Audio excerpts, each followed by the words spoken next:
asking to be shown what else there is, where else the pain is, where else the trauma is. Wow, I can feel it in my head. Wow. You taught me how to firmly stand. My heart was weak, my hope was low. All I keep thinking is, where's God? Where is he? Why isn't he helping me? Where is he? Where is he? Where is he?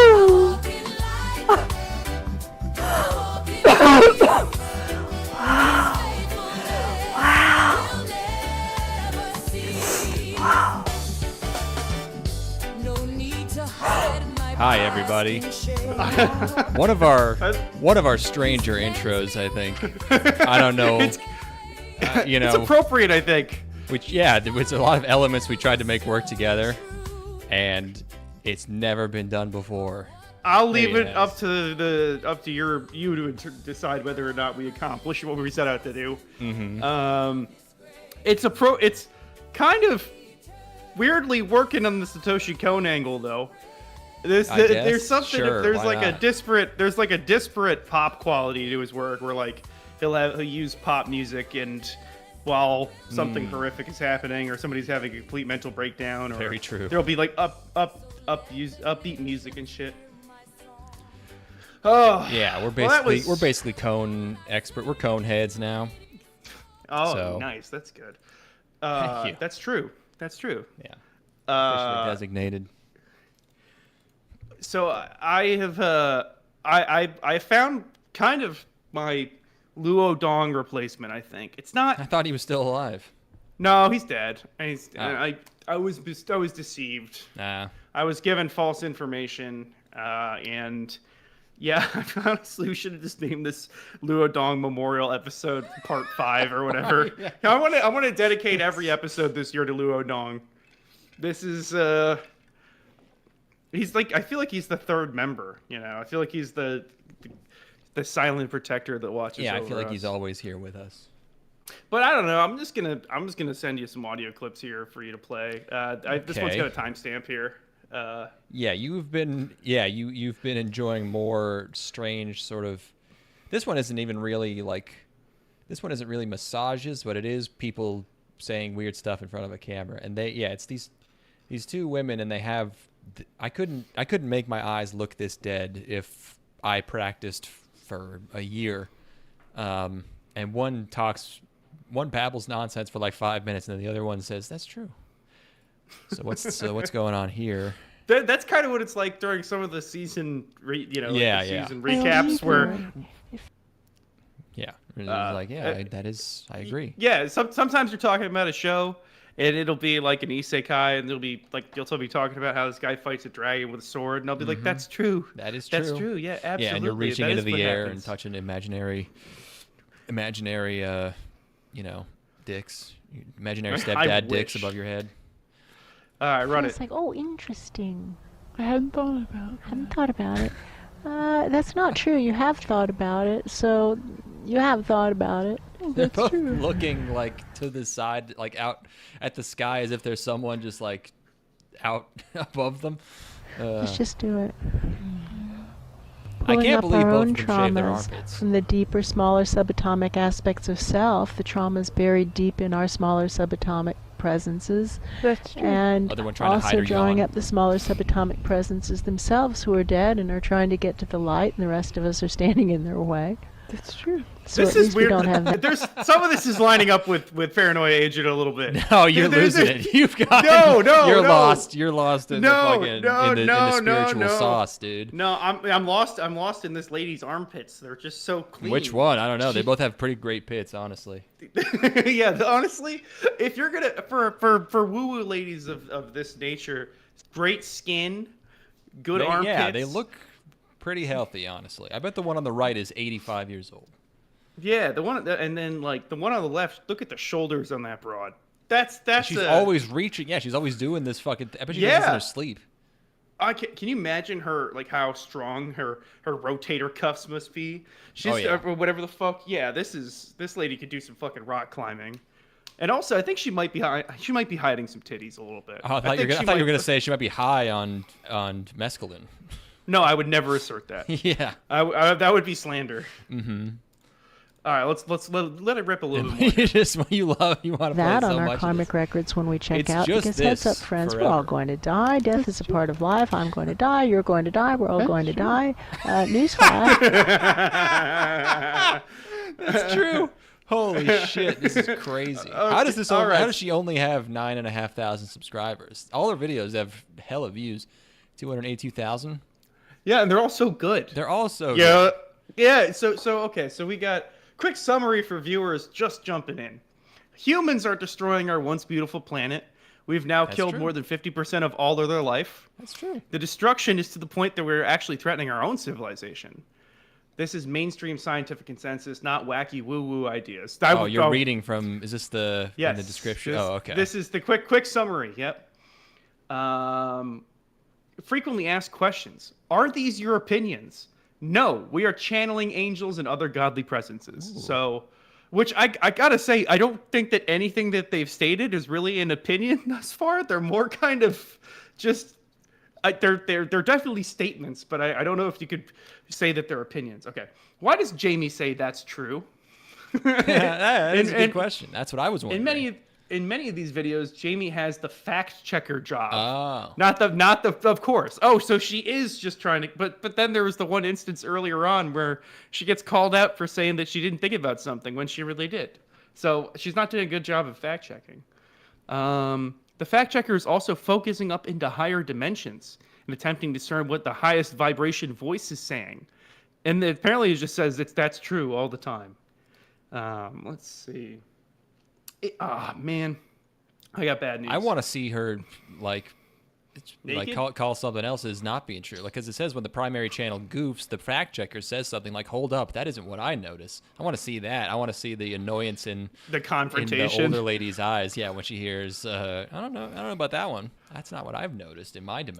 There was the one at the very beginning of the clip I sent you from that time code where she's like, "Nah, that doesn't. No, I think you're wrong." Jamie is in a committed relationship. Very disappointed to hear what this. the fuck? I can Dropped. I Unsubscribed. see. That's the thing about Luo Dong is that Luo Dong was taken from the beginning. You know that's a married man. He was taken by And strange park puss. He was never going to be mine. Always belonged to the women of the park. Yep. Yeah. He buried his heart.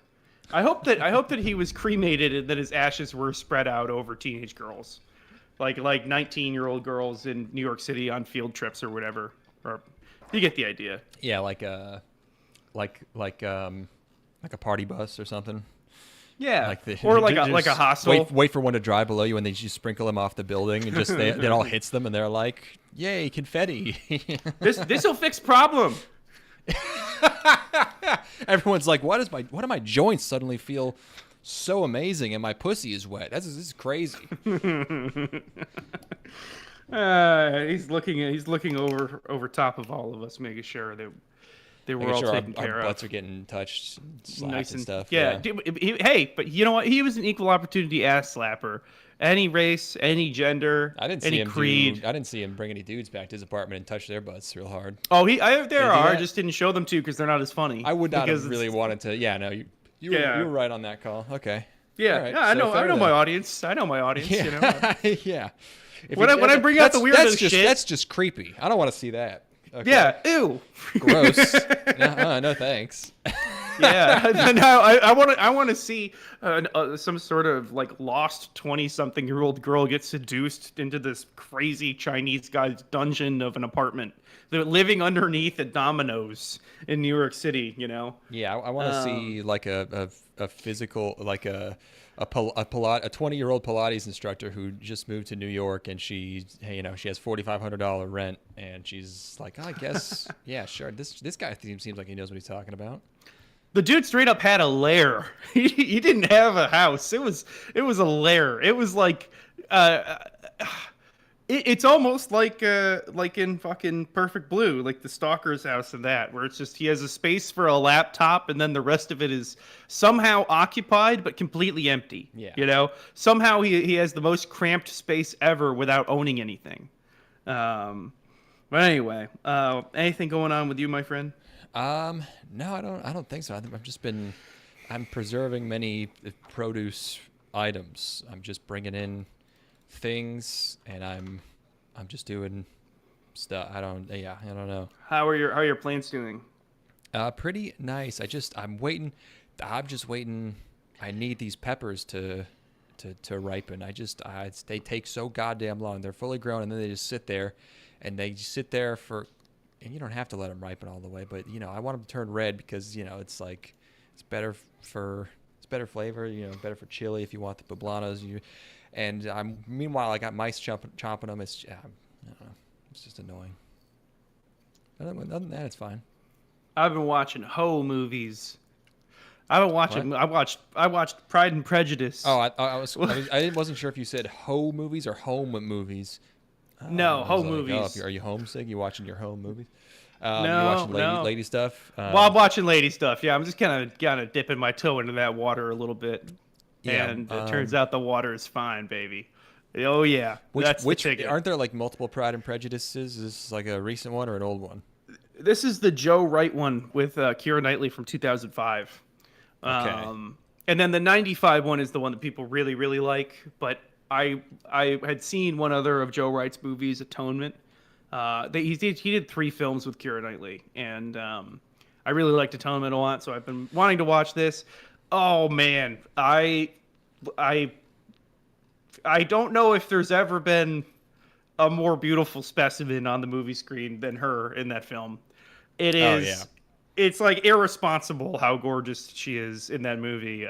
She's got like bangs. It's yeah. She's so I mean probably top 5 cutest girls in any movie ever. Yeah, I believe it. Yeah, definitely. it was really doing it to me. And it's like it's total. I believe they call them novels of manners is the genre it's a Jane Austen novel. Yeah. And where it's all just like society stuff. They're talking about how much acreage or how much land share this guy has and what the dowry's got to be and stuff like that. And I just eat it up. I just slap it up, man. It's literally like I'm curled up on my couch with my slippers on, eating popcorn like a teenage girl, and I'm like, It was a simpler time before they invented the concept of a billionaire werewolf. So they had to sort of, do this kind of stuff. Yeah, I mean the instead of a billionaire werewolf, it's just a guy who's kind of aloof. Yeah, yeah. He's just he's a little shy, and in the way that he presents his shyness comes across as like sort of coarse. Like he's weirdly defensive, and she cracks through the outer surface and finds his true warmth within.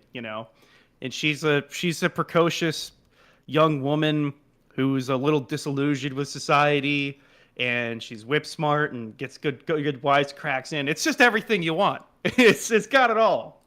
It looks fucking incredible. The production's amazing.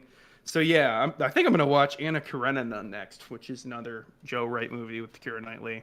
But yeah, I literally can't. It's impossible for me to apply true criticism to these movies because I just like that kind of movie so much. This might be terrible. It might have been a bad movie. I don't know. It doesn't. I can't bring myself to remove how much I enjoy the film. Like I like that genre.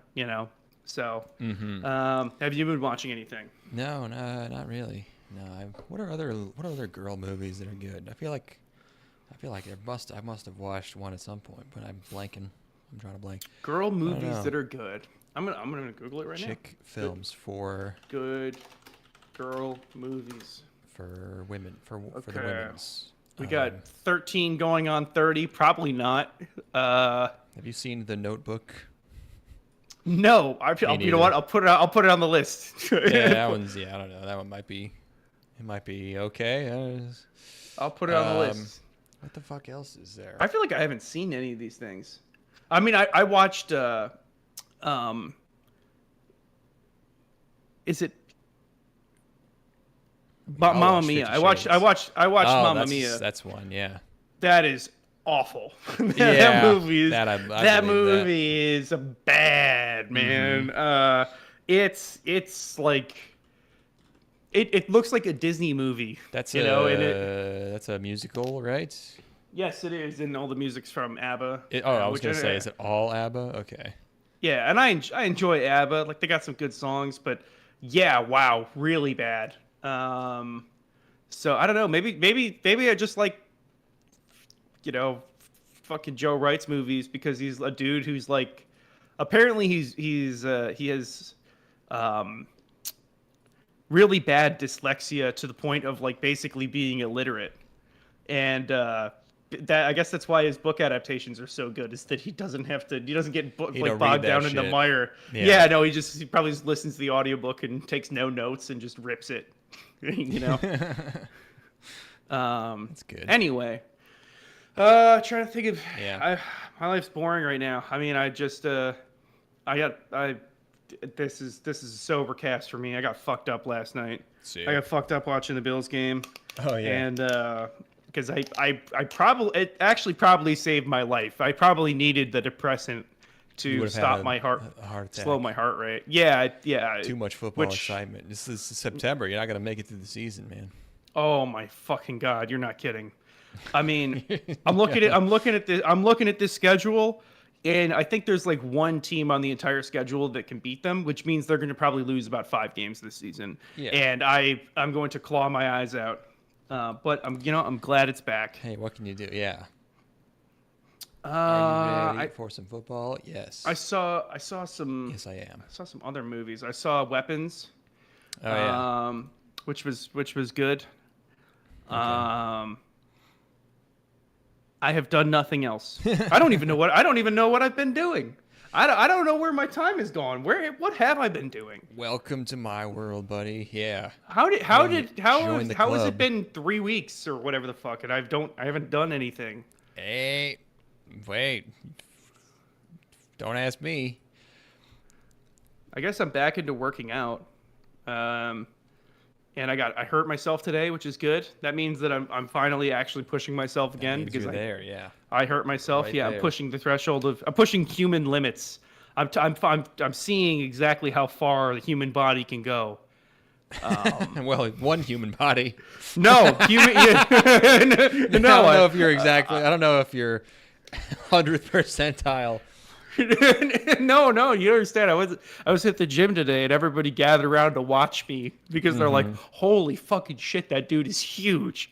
That's got to be the biggest guy who's in. You must be the biggest guy in the gym." Whoa, look at Mr. Big Guy over here. Holy shit, sir, we need you to leave. We don't have weights big enough for you. You're scaring everybody with how massive you Yeah, are. you're making all our other customers feel bad about how small and not muscular they are.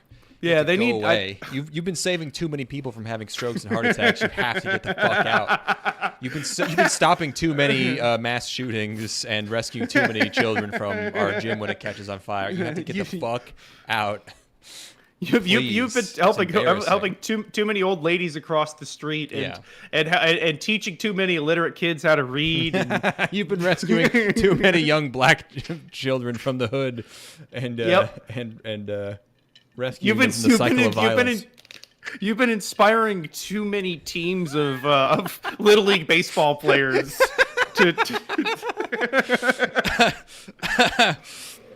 You've been helping to heal the wounded hearts of too many single mothers recently. I'm gonna have to, and then beating up the gangsters who have been trying to extort money from them. And you've been wearing too many cool jackets, so you have to get the fuck out of our gym, please.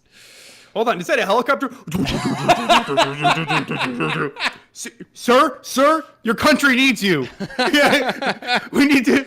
There's an AC-130 at the nearby Air Force Base. We need to get you to Palestine immediately to clear this up. You're the only person we know that can resolve this conflict. Sir, it's Azerbaijan again. Oh, God damn it. Out of the frying pan. Oh man, can't you at least let me hit the world record on the bench before you take me? Take me back to that damn sand pile. That's whatever. You get the idea. I'm just awesome. about to hit the world record while solving this millennium problem on this whiteboard next to my squat rack. Can't you see I'm working on this Rubik's Cube here? With my foot. I'm doing stackers. I got the stacker cups right here. I'm about to. What was what's the game where you slam the discs down on someone else's discs? Yeah, I'm at the Pogs World Championship. Pogs, yeah, I'm about to defeat the Pogs World Champion. I'm about to slam down my I don't know, my Treasure Planet Pog on this guy's fucking SpongeBob Pog. Okay, maybe I could fit this in between speed running Mario 64 and opening beating my mother-in-law in an argument handily, so such that everyone notices at the table. Everybody stands up and claps. Yeah. Yep. A stranger handed me $10. Yeah, it's rough being me. That's you know what? That's actually where all my time went. That's what you've been doing. I've been getting pulled in I all mostly these crazy I mostly situations. pace around my kitchen and I go, oh boy, I got 7 things I want to do, but if I do one of the things, that means I can't do the other 6 things. So I have to think more about what I'm gonna do. That's my superpower is that I don't think. I just do. That is probably, it's definitely the right way to do it, is to not think about stuff and just do it, even if it's in the wrong order and it's a catch-22 and it's like, oh shit, now I realized I can't do this thing because I didn't do another thing first. Doesn't matter, just do it anyways. I had a summer where I set a rule for myself that I could not make an excuse not to watch a particular movie. Like I would if you thought of a movie, you just had to watch the movie. Yes, yeah. If it was a movie, if it was like a famous movie I had never seen, I had to do it. And I'd be like, okay, all right, tonight I am watching this. Sounds like it would not be enjoyable. No, it was awesome. Oh, okay. It was great. It like just committing to doing something without it removes the opportunity of choice. It removes choice from the equation. Was it? And, I wish I had known that you were doing that because I would have just kept subliminally flashing you like fucking Ghosts of Mars and shit. Like I would have made you watch like 17 Ice Cube movies. Dracula 2000. Yeah, and 3000. I would have made you watch 3000 and then 2000. Oh man. Yeah. No, it's no, that's really the problem is that we do have too much free will. Happy D's here. Hi, Happy D. Yeah, we got to stop with that shit. We got to put that shit to bed for sure. Oh man. Should we talk about this TV show? I guess. Okay. Very exciting stuff. No, yeah, we absolutely should. This is so talk about things that I've been putting off forever. Finding reasons not to watch stuff. This has been on my list for a hot minute. Yeah, well, you wanted to watch this because it's, I guess, spooky season. You consider it fall now. It's on record that I disagree, but regardless, it's almost winter already. That's false. But yeah, to bring in fall, we watched one of the things that is sort of horror-ish or spooky-ish that was on our watch list, which is Paranoia Agent, which I never even knew had a Japanese name, which is Moso Dairenin, which I feel like even in Japanese can't roll off the tongue that easily. And it's a 2004 show animated by Madhouse, and it's the one anime series that was directed by Mr. Satoshi Kon. Which is, and it's 13 episodes, and you just whenever we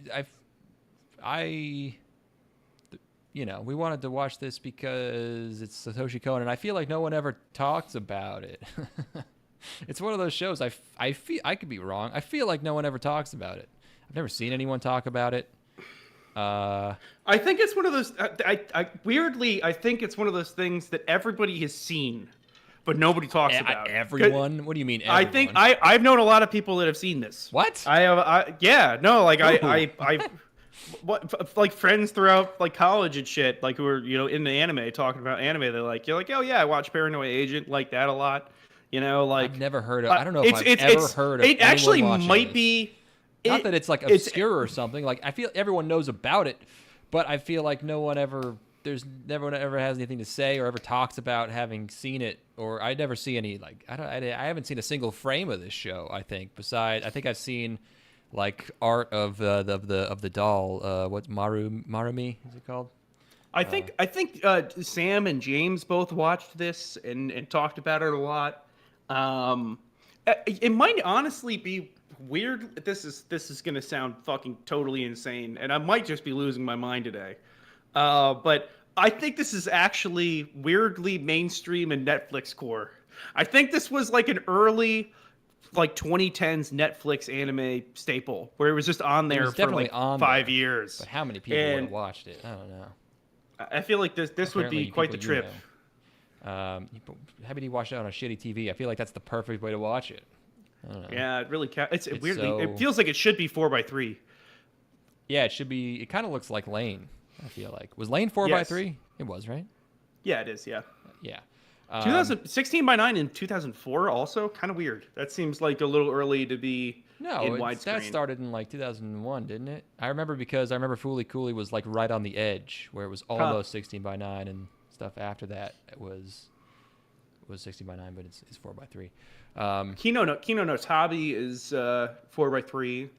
That's 2002. I don't know. I feel like this is kind of like just this is probably riding the line. This is probably like, I guess this would be in the late era of 4x3. So, wow, Yeah, we are right. really It's we around there. really don't care about making this episode entertaining at all. Goddamn, I'm talking about when was the Aspect transition? ratios. Holy shit! All right, let's keep Kino no going. Tabi was 2000, or no, it's the light novel. Excuse me, anime 2003. Okay, that is before this still. Yeah, it must have been pretty early. Yeah. Anyways, yes, Satoshi Kon, and this is it's one of those shows. It's always just listed as psychological, which I guess I get. It makes sense. And and now we're here to tell you all about it. And we are here to tell you definitively that it is all right. It's it's laid out very weird, I think. Yes. It's organized Yes. strangely in a way that Yes. can be kind of frustrating. I am 100% on board with you because the stuff in this that I really like, I loved, and then the stuff that took me away from that, I did not. I was frustrated to not be watching the stuff I really cared about, and like there's almost a complete structural shift. Yeah. Halfway through, where like the first six or so episodes are like almost a procedural, almost like the first I think 4 episodes are like a semi-episodic show with an overarching plot, right? So it's like every episode has the same pattern. It establishes a pattern. It follows a different character, but the other characters show up. They're all connected. Like you go back and forth between characters you already know, and then so it does the same pattern. It follows the same structure 3 times, and then the 4th time it breaks the pattern, and you're like, okay, makes sense. And then it becomes more procedural where we're really following these detectives, and then it just fucking stops, and it becomes a full-on anthology like Twilight Zone show for 3 episodes. And even though I would say I think 2 of those episodes I really liked, I was still like, God damn it, pick one, It reminds me of Sonny Boy. It reminds me of Sonny Boy in that like there's a change that happens in the kind of show that it is. Like you think you have it pinned, and then it becomes something kind of different, but not really. It's like a bunch of connected themes with. This is, I think, way easier to get your head around than Sonny Boy is. But like, I think that this more effectively accomplishes what it's trying to do. Even though, I think Sonny Boy is actually probably a better show, but but the stuff that works in this, I think, is better than the stuff that I like in Sonny Boy. I don't know. My opinion. I'm still formulating my opinion on this. We just finished it, or I personally just finished it like, I did an hour ago. So like I'm still taking this in. So I guess we can just start going through episode by episode here and kind of getting into the muck. Yes. Habity was disappointed by it after being hyped up by the awesome opening. Yeah, the opening is one thing I have. That always comes up. when you see, people are posting anime openings. But yeah, this show starts out. There's a lady who's having a really bad day, and she is the design. She's like a mask. She's like a character designer. She's designed this plushy, dog thing, and gets hit in the head by a guy in a parking lot. She's being hounded by her gay boss, I said. And then we meet, there's like a tabloid writer who also, there's a lot of,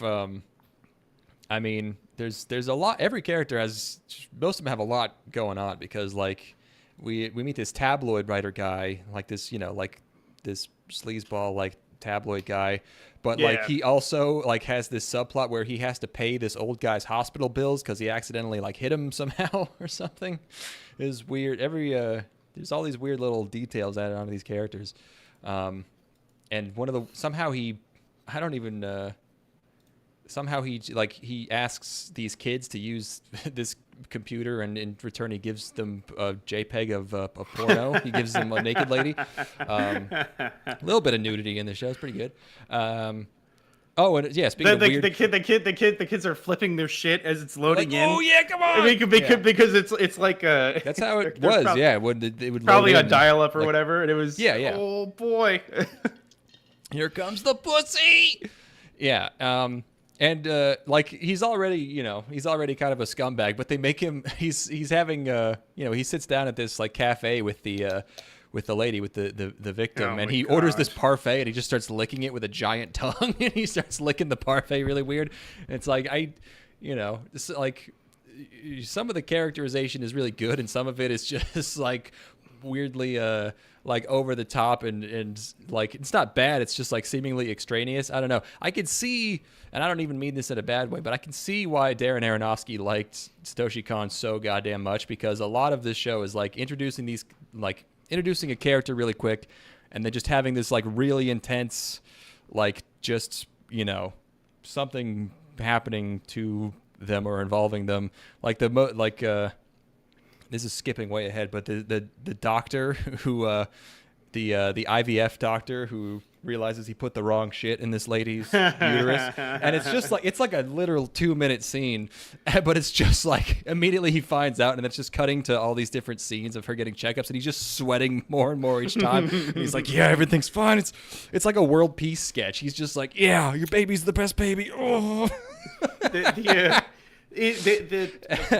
I had read before we started this, just because I was like a little bit curious about it, that a lot of these things were ideas that he had while working on other movies that like wouldn't fit into really those seems movies. Like that. Yeah. So he just kind of jammed them all here. Like there's one episode that's basically like 6 or 7 little vignettes. There's one episode that is a pure anthology episode, and it almost feels. I mean, we'll have to talk about that one, because I actually really liked that one. But yeah. Anyways, she gets attacked by a boy with a baseball bat, and she's acting all weird and airheaded about it, like she just doesn't know what's going on. And there's 2 detectives trying to solve it. There's like sort of young detective, and there's a grizzled, angry detective. God, look at that character design. She kind of stinks. It's perfect. No, it's perfect. It's so. Oh, I thought you meant the stuff behind her on the wall. No. Oh, that's obviously bad. She's adorable. She's cute as a button.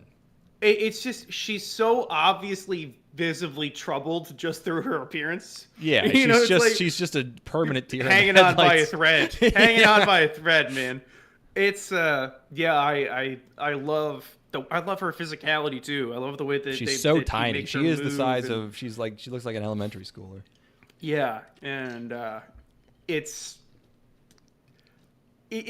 almost like a kid in a grown-up's body. Yeah, yeah. Know? And I think she is supposed to be quite young. I think if you do the math, she's and like look at her compared to all these other ladies. Like most of the show, it goes for kind of it's weird. It's a mix of like some characters look really super cartoony, And then, but some look like this, like they just kind of have like ugly, realistic faces, and like weird frumpy hairdos. It's that looks more like Satoshi Kon's other work. Right. Like yeah. those Yeah. like these ladies look a lot more like Paprika, Yeah. Like, Exactly. Whereas like it's such an interesting. It all fits together really well. Like I think all these parts work together. Yeah. But when you really start to break it down, you're like, these people all exist in the same space. Yeah, You yeah. know? It's like, and sometimes it'll go super cartoony, like just in this first episode when the tabloid guy is doing an impression of the women at her workplace. His face becomes like a lady's face. Right. They can work on cartoon logic suddenly out of nowhere. That's a great sequence too, where he's like doing, he's gone and interviewed all the girls all the women that she works with, and is doing like picture perfect, spot on impressions of them. Yeah, yeah. It's good stuff. Yeah.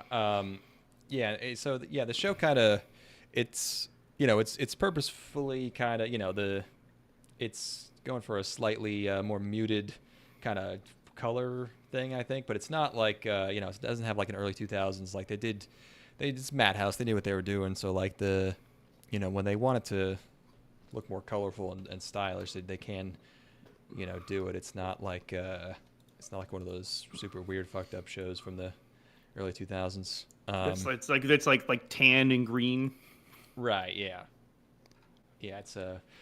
It's deliberate. So, and then in the first episode, like none of them are sure if she actually got attacked, and then at the end, the tabloid guy also gets attacked, which sort of confirms to everyone that it's like real.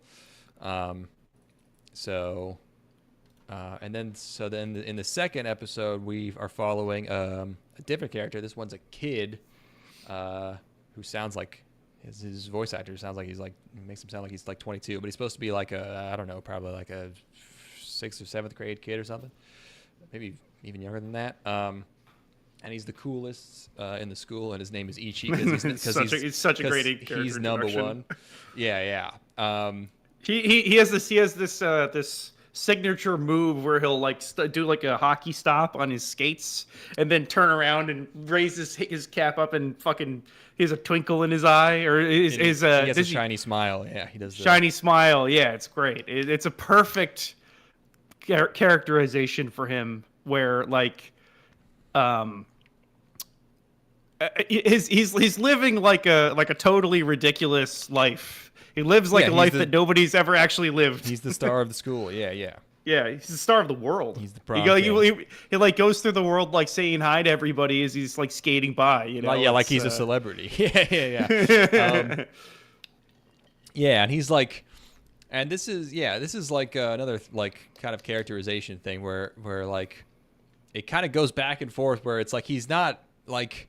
He doesn't deserve to get hit in the head with a baseball bat, but he's like kind of an asshole, but he's like kind of not. But everyone in his school thinks that he's this boy hitting people in the head with a bat who has been dubbed bat or Shonen Bat in Japanese, and then in the English dub he's Lil Slugger. It's not a terrible decision, but I Shonen Bat just sounds so awesome. That's just such a great name. Yeah, for sure. Little Slugger's okay. It's all right. I also feel like the title Paranoia Agent is like, I understand why they went with that sort of slant translation. It's not like one-to-one what the Japanese title is. Yeah, I didn't realize that. It was a later episode where I realized that Moso does not mean paranoia. It means, I guess, delusion, which really threw me off the trail of this fucking mystery. I was like, paranoia?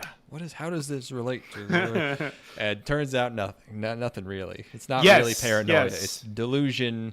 Maybe the word kind of means like a delusion or some kind of protective thing in response to paranoia. I don't know. It's somehow related, but it's not real. It doesn't really mean paranoia. But Paranoia Agent is a great title. It just really doesn't mean much related to the show. Delusion Agent doesn't sound as good. Paranoia Agent sells more DVDs. Oh yeah. Yeah. So okay. So yeah. He's not a bad kid. It's clear that just everything is going right for him. And then the moment that, and obviously this is a terrible thing to happen to a kid, like, but the moment his life isn't picture perfect, he starts to break down a little bit. His inner nature starts to come out, which like has never really been exposed before because he's never had meaningful confrontation. Yeah. So he turns on this his sort of rival, this smart frog boy, who he thinks is spreading this rumor, and he also I love has the kid's face. He's so I mean he kind of looks like he has Down syndrome, but apparently he's very smart. He's cherubic. Yeah. He's Cupid. He also has this insanely hot tutor, who we'll get to later, and then he keeps sort of getting harassed at school, and he kind of like almost beats up this fat kid over it, but then the fat kid is just like seemingly like pretty like just nice to him and kind of loyal to him. Jumps in that grenade. And then they're on their way home, and for some reason the fat friend is carrying a coconut tree. I don't know what that was about, and and then the Bat Boy gets him, and then Ichi starts freaking out, and then I guess he also gets hit at the end of the episode. So that was just sort of him losing his star status at the school and having a breakdown over it, and then it ends with him getting batted. I gotta circle back to something real quick. What's that? Having your kid alone in a room with a tutor that hot is a bad idea. That is a boy, and she's a lady, though. That's a bad idea. You think because like he's gonna misbehave? Either way, Dude, it's bad optics. Everyone has had a hot babysitter. Are you kidding me? You'd be like, it's bad optics. Like 8 years old. You'd have like the hottest 14-year-old babysitter ever. Like everyone has had that. There's not like that's a normal thing. At least his parents are home. But look at her glasses. I know. It's okay. He doesn't know what cum is yet. He can't imagine doing anything with the glasses. He's like, I like them and I don't know what to do with them. Like that's a face of a deeply troubled woman. Like that's not a you can't put her in a room with your kid. Do you think she's gonna start something? Things are getting crazy out there. I don't know. If This is way too hot of a late. Honestly, you probably shouldn't even bring her around your home if you got a husband. You're really asking for trouble by bringing a lady. But both of her, if they're both home, like I get like alone in the house with your husband, but like if you're downstairs. I don't know. I'm just saying. Look. Obviously, nothing came of it, but it threw up a flag for me. Yeah, maybe. I would. I would let her in my house. Wait, but what if you wait? Why don't you just get kind of like a dumpy 50-year-old woman to tutor your kid? Like, why do you got to get the hottest lady ever? I don't know how many choices you have looking for a tutor. I mean, she works at the school. Like I don't know. That's true. Not a lot of 50-year-old women need like part-time jobs tutoring. Well, maybe they're empty nesters. They want to have a little bit of extra income or something. Maybe. I mean, I guess I'm not validated in the reason that I had anticipated, but I'm validated sort of broadly by future events that we see. So yes, yeah, sort of. Man, she's cute. Extra income. There you go. Boom.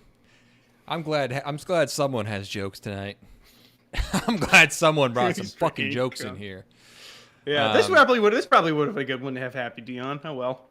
I love how Satoshi Kon's got like this is the way he establishes this scene is the TV is upside down, it's her POV, and then you cut to her just be like laying down on her back watching TV. He just always has interesting things for his characters to do.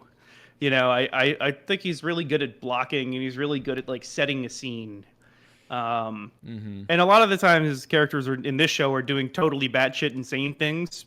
But yeah, this is just such a great little scene. It's so it is yeah, yeah. There's a lot of.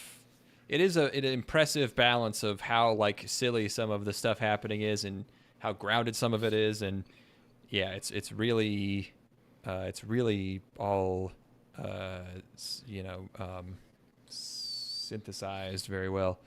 It's all mixed together. Yeah, we definitely have to watch Paprika because like that movie does it really well too, where and it goes even crazier, more insane, over the top, while also dealing with real human emotion and really grounded stuff. Real Right. meat and potatoes. Anyway, all right, let's continue. Maybe I can call him for an episode while I'm in Japan. Oh yeah, he's going to Japan. Ooh. Speaking of this hot tutor lady, episode 3, we meet this prostitute named Chono Harumi. This is the nerd guy, I think, or is this a different guy?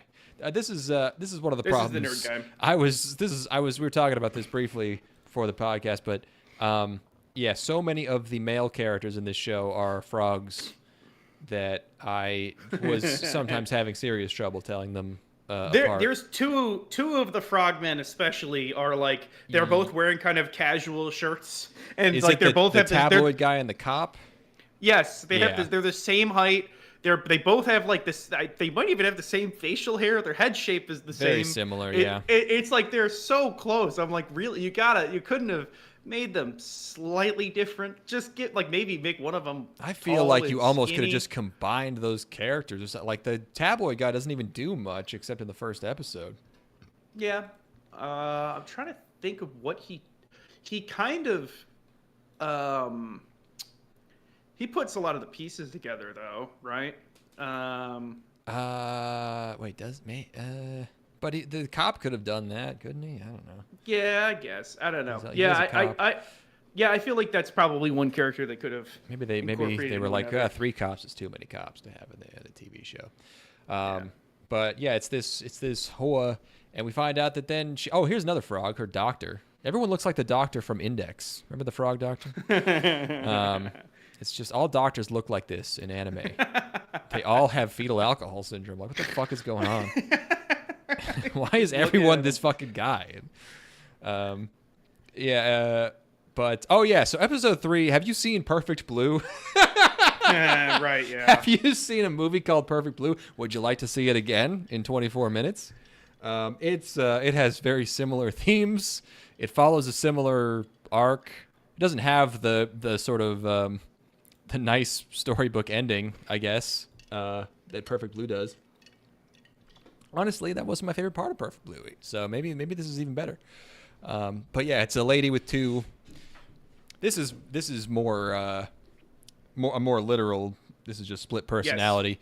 Because one, she has the prostitute self, and she has the tutor teacher self. And this is the stuff that I like the most in the show. I think is that the more grounded that the storyline is, the more I like it with this particular show. Like I like all of this could be, you could see this happening in real life. Well, yeah, like the premise, yeah, like what's literally happening, which is that she's trying to reconcile these two halves of her life and like throw one away, but it won't, she can't get rid of it, and etc. But then like her, like her dealing with that is like manifested as this, super bombastic, crazy horror thing that's like literally happening in real life. So yeah, it's a real conflict that could happen that's taken to like a fantastical kind of extreme where the other self is literally like beating her up and calling her on the phone and shit. Yeah, but that's like that you can. The only person who's really engaging with this is her. Like none of this is expressed externally. Like none of the other she does people go to a in doctor the world. for it. Her but doctor's like, have you told your fiance that your other self beats you up? Okay, yeah, I know you're right, but it's not like you have giant goo monsters swarming all over the city, and you don't have tulpas, Yes. Well, this is kind of a tulpa, isn't it? I guess it's self-tulpa. Can you have a self-tulpa? Oh yeah, for sure. Oh, okay. Okay, this is just as crazy as everything else in the show. Carry on. This was a shot. Are there actual things on power poles that look like razor blades, or is that on purpose? That's a great. In I was Japan, like, there are. I was like, this is a crazy idea, but I was like, wait, do they actually look like that? I feel like I bet this is probably traced. I bet they traced this from real life. I feel like there's usually like those big red balls. We're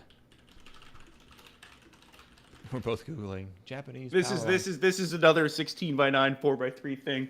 This is I'm not seeing the razor blade looking deals, Yeah, I but feel that's like like this a is huge a metaphor or something. I don't know.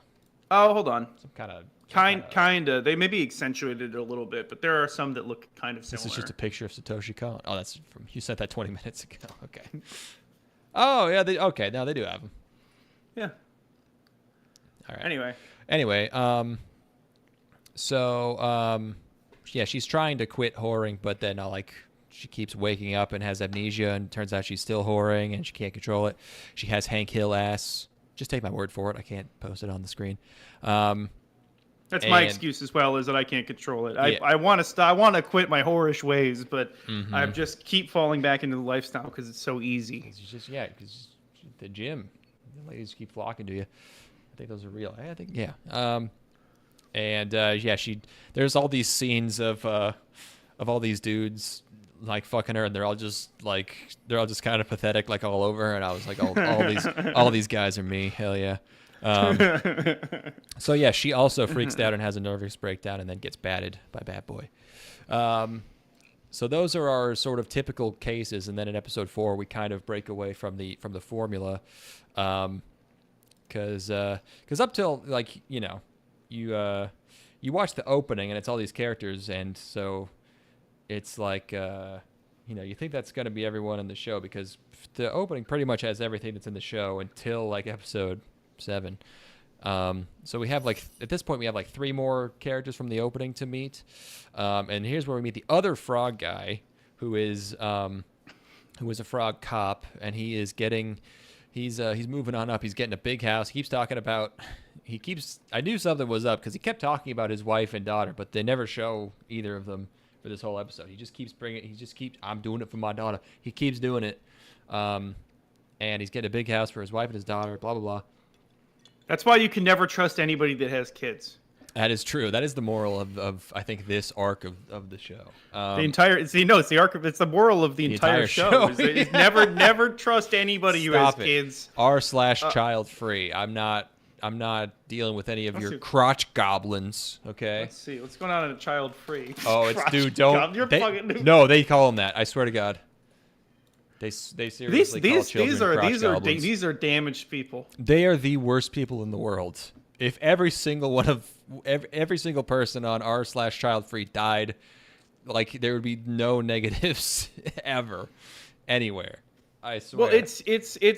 I mean, is this all people that just rage jerk it to stories of people being inconsiderate in public? It's not even being inconsiderate. It's like, oh, a child was loud near me and now I'm fucking pissed. Why would you bring your kid to fucking Disney World? They're insane people. They're all fucking they're definitely all fat. They're the worst. They're all insanely fat. They're the fattest, spiritually fattest people of all time. Spiritually obese. Yeah. Karmically, they're very overweight. Mm. I can't even read. I actually can't even bring myself to read it. This is. God, the internet is a horrible mistake. None of these people should be finding. None of these people should find each other. That's what the internet's really bad for. Is that it allows people to create communities around things that should be hidden. Oh, see, now you're just trying to foreshadow of another episode with the way I got coming. This cop, he's a dirty cop. We find out he's in the mob, and the mob is running the prostitute business from the last episode. And then I was like, oh, right, it was this guy, one of the guys that was fucking her. So he also fucks the lady. And this episode is funny because it keeps it keeps sort of intercutting with like scenes from this manga of it's like a typical like like strong cool guy manga who just like he's like very chivalristic, he's just like beating up bad guys and protecting women and giving speeches, and it just keeps interspersing that with this guy just being a real fucking dirtbag. So he starts getting like extorted by Steven Pinker with gunners. More frogmen. More, yeah, we got frog Oh, women. finally got Yeah. frog woman. Oh, wow. yeah. The mobsters are all frog men, and some of the prostitutes are frog women. It's an entire society of frog people. Yeah. And whole frog underground, and I don't know if this is a different mob or what, but I think it's just a loan shark, I think. But Gunnar's Steven Pinker keeps asking him for more and more money, and so he resorts to robbing random old ladies, and and at one point, maybe he's Malcolm Gladwell, I don't know. He's one of those guys, and at one point, he's like wearing a pink. There's a lot of stuff in this show that is like extremely would be so stressed. It's like people at the absolute most rock bottom you could possibly be in life, but it's presented in an extremely funny way, like a very bubbling way. And The music behind choices, yeah. this whole thing is just perfect. It creates the most insane atmosphere. That's something Satoshi Kon really fucking can do. Is like he can set a scene with like the way that he chooses music. He is playing you exactly the way he wants to play you. Like he takes you to these insane places, and you just keep watching. Like yeah. Like look at what is happening here. He's got this. Yeah. It's so funny while being so horrible. Right, exactly. Yeah, it's great stuff. And then he's like, I can't do this anymore. I'm too scared to rob. And so the mob boss gives him a Prilosec OTC to give him some fucking to juice him up. I looked up every pill with that color scheme. They're all antacids. I don't think he gave. I think it's supposed to be like placebo meth or something. effect. Yeah, I think he thinks it's meth, so he just goes nuts. But he definitely just gave him an antacid. Beans kicking in. I just popped a bean and watched my eyes grow. Yeah. He he's like a short, squat guy. Like he's just a fat, short guy. Oh God. He's robbing people with a harpoon. Doing the most horrific robberies ever in Japanese history.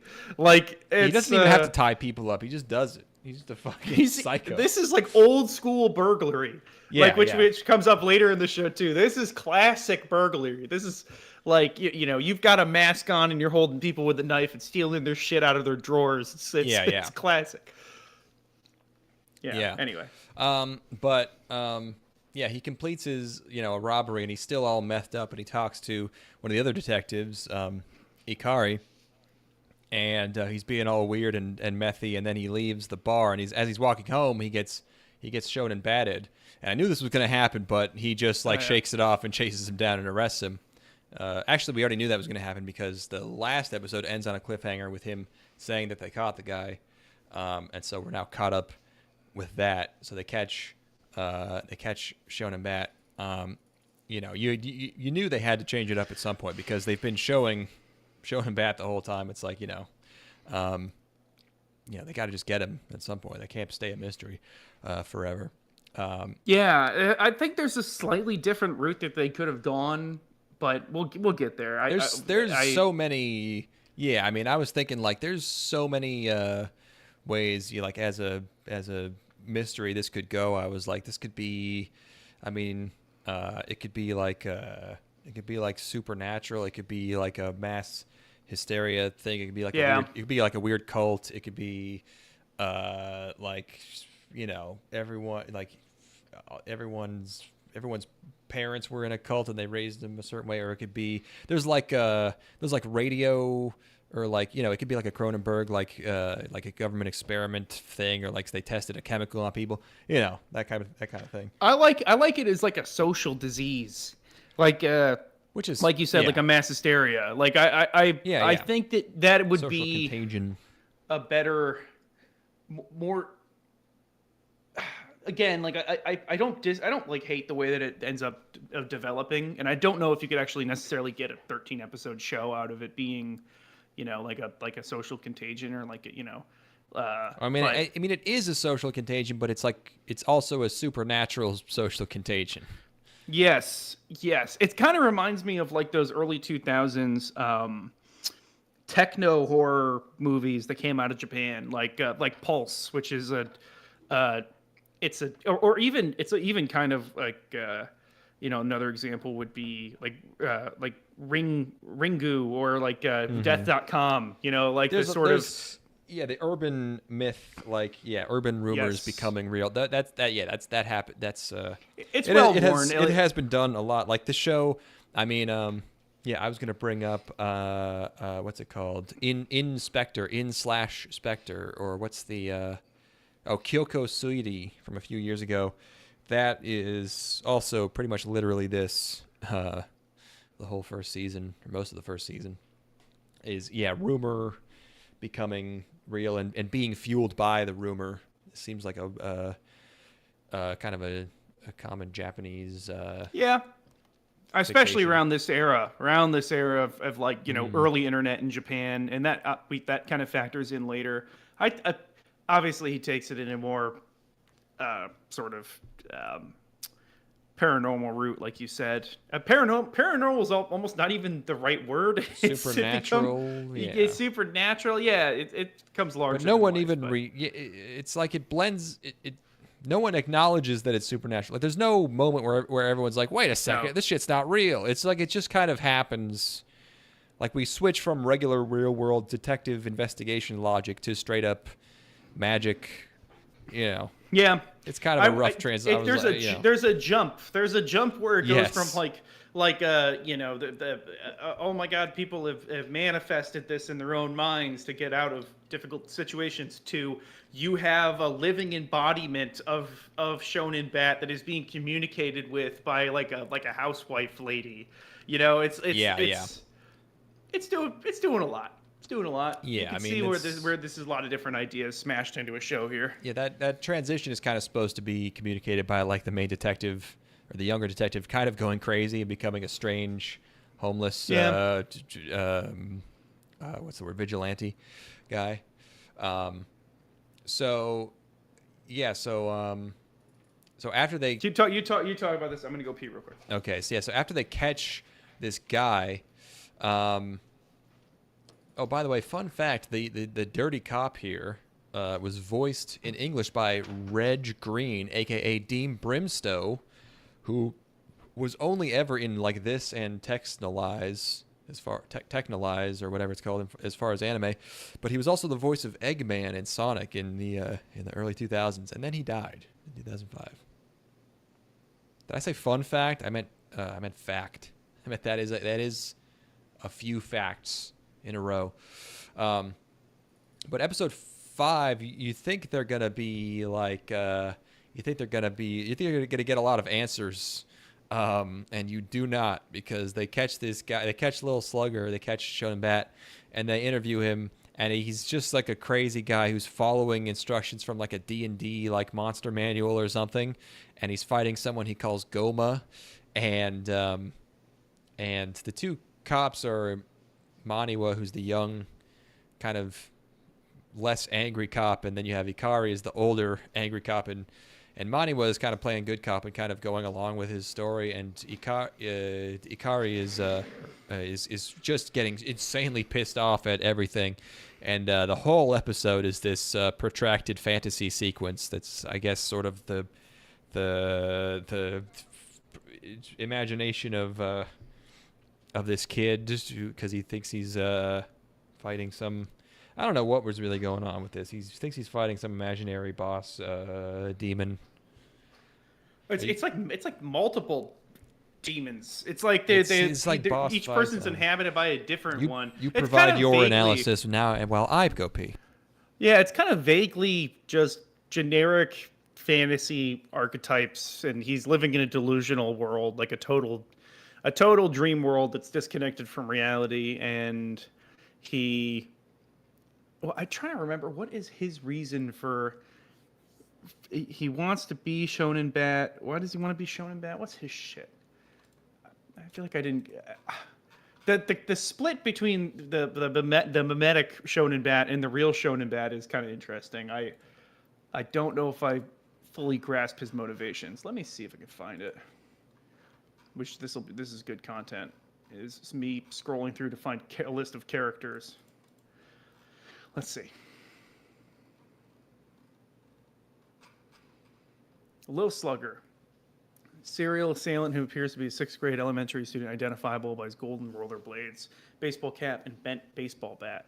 He appears before people mentally. Imagine him to have. Oh, no. Hold on. I don't hear talking. I'm trying to remember. I'm being pissed off watching this episode. Yeah, it is a lot of. It's like, what are we doing? What is this silly? Why are we shooting lightning bolts over here? Real quick. I remembered something. Yeah. So we had our really fucking awesome idea last episode, which was beat uppers. And I've been kind of running around and just bringing up the concept of beat uppers to people to see if it's. It is weird that we just watched this show, and this show is sort of a variant of beat uppers, where it is a bunch of people who want to get hit with a bat in the head. Yeah, and they do it to themselves, which, yes, and that there's too much motivation for beat uppers. Like, no, this concept doesn't work for beat uppers because it's not the sort of weird cultural cult thing. But it turns out beat uppers does nobody understands it at all. That's one that every time I try to explain it, I've gotten like. How many people have you tried to explain? Oh, probably like a half dozen. You thought people would get that? No, I had a feeling they would. I'm trying to refine it. You know that's just for us, buddy. There's no way. I was trying to refine the pitch to where people could grasp it. Like, I want to get it down to like 5 sentences. As a total, and I recognize it as being a totally absurd idea that is.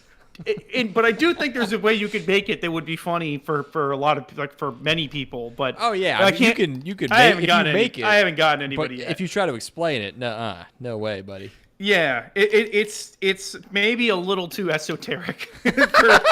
Maybe. I mean, hey, imagine being Satoshi Kon trying to explain this shit. That's not working right now. I'm trying to get the pitch down to a place where it works really well and I can explain it quickly.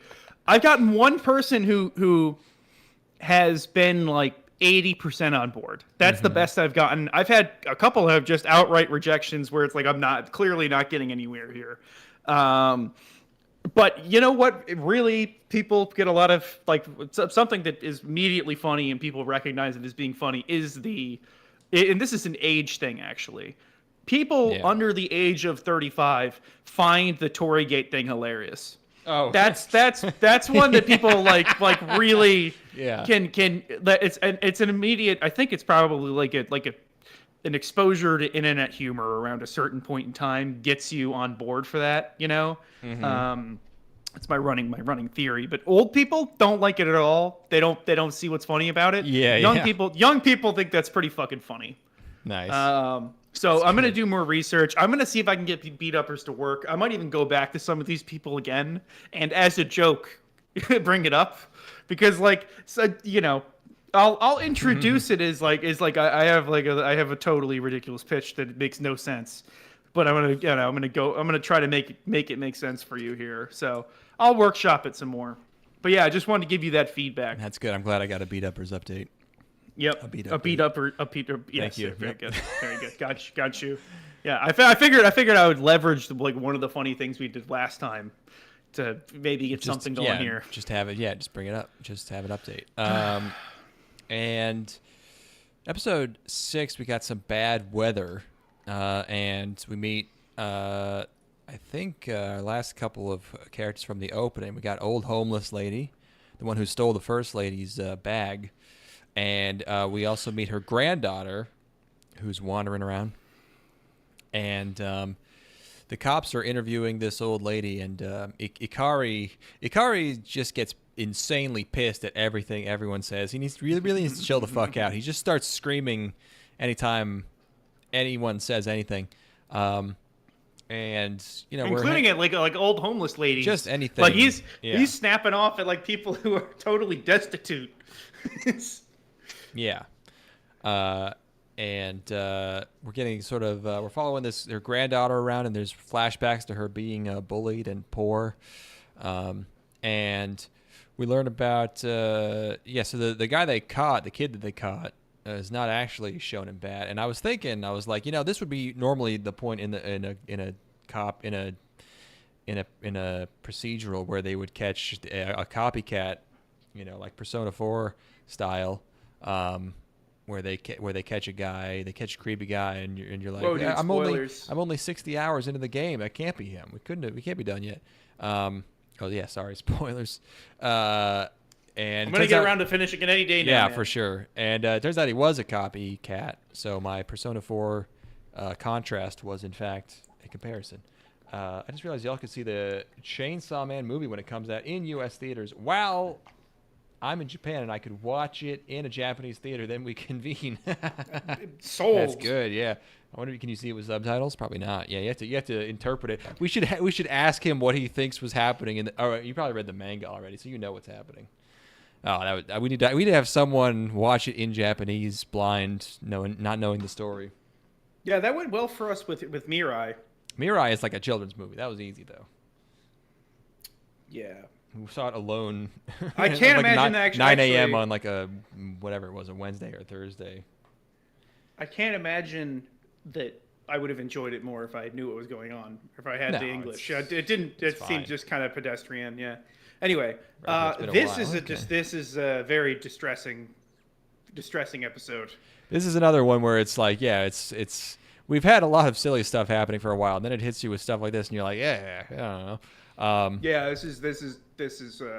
But the reason this girl's wandering around and isn't going home is because she found out her dad had a spy cam in her room, and was watching her take her girl clothes off. Honestly, and then later we find out, or maybe it just took me a while to find out, but her dad is the cop, the dirty cop from earlier. It's him again. And I was like, this guy's got mobsters trying to kill him. I'd be putting cameras fucking everywhere. I'd have a camera in the toilet. I'd be watching my whole family squat. I'd be watching. I'd be like, what if the mob put a bug on my son's ass? I got to make sure. I got to analyze every frame here. I got to jerk off my son. What if the mob put a microphone in his vas deferens? We got to get that out. I gotta get that shit out. Yeah, I gotta keep you empty, son, in case they. This is police business. This is police business. We get the yellow tape up. Get the tape up. We gotta. I'm calling this one into the station. I gotta. Yep, I got myself a big case of. I got one unmilked son right here, boys. Yep, 10-4 over. Yep, we'll be coming through with our hands. And, a 591. I hear you loud and clear. Yep, we'll be coming through with extra hands here in a minute. What's the age of your son? Over. Old enough. That's what I like to hear. Over. Yeah, I don't know. That shot of her finding the camera, that's like the reflection in the camera. Goddamn, that is a perfect shot. Her face is selling everything. It is like. That is a perfect look. It's a big camera too. That's like also he did a really bad job of hiding that camera, by the way. Hey, she didn't find it. No, she did actually. Well, she found the files on his computer. She didn't find the camera. He did a bad job at that too. That's where he fucked up. That's bad OPSEC on the desktop. He had a folder on his desktop with a thumbnail. Called Naked Daughter Pics. Yeah. Pictures to jerk off to, just to remove any ambiguity. He's just yeah. He wasn't established as a smart man. It's bad. It's mission critical that you delete that stuff and make sure it's like you should really destroy the hard drive when you're done. This is bad. This is bad practice. Anybody who's going to do this, take notes on how to not get caught by your daughter. Well, yeah, you gotta call it. You gotta call it business documents, and you gotta have tax stocks. Yeah, tax stocks, and then you have a different thumbnail. Like, come on, what are you doing? So she is, she's run away from home, even though there's a giant typhoon going crazy. And her grandma is obviously the homeless one, so she watches her grandma get washed away, and then she gets shown and batted, and then wakes up with amnesia. That's kind of where we leave her. Oh, and then meanwhile, the detectives have come to the conclusion that the first lady had actually faked her incident as sort of initially suspected, and that there was no Shonen Bat in the first attack. But then as they interview her, she is seemingly attacked again by an unknown invisible force, which again kind of throws a wrench into the whole thing. I love this sequence. Another you got to have this type of twist at this point in the story. But yeah, after that, the trail kind of goes cold, and there's they're trying to figure things out. Still, there's a weird old man in the hospital. We never really get the full picture of that. Well, he's the guy from the last. They imply that there's some kind of cycle happening because Maniwa becomes him. So he knows stuff, but he's been driven crazy by the last time this happened. Supposedly, which this is a crazy implication, but possibly the nukes from World War II were somehow involved. I feel like that it can't be on purpose because it would be in such, especially in Japan, it would be so insane and in such kind of bad taste to imply that the two bombs were some kind of cover for like a paranormal incident or something. I don't know.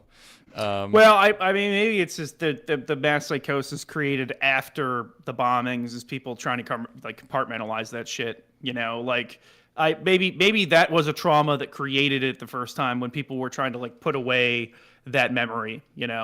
Okay, yeah, maybe. Because you've got the police officer who kind of he regresses into, I guess immediate post. Is that immediate post-war or pre-war Tokyo?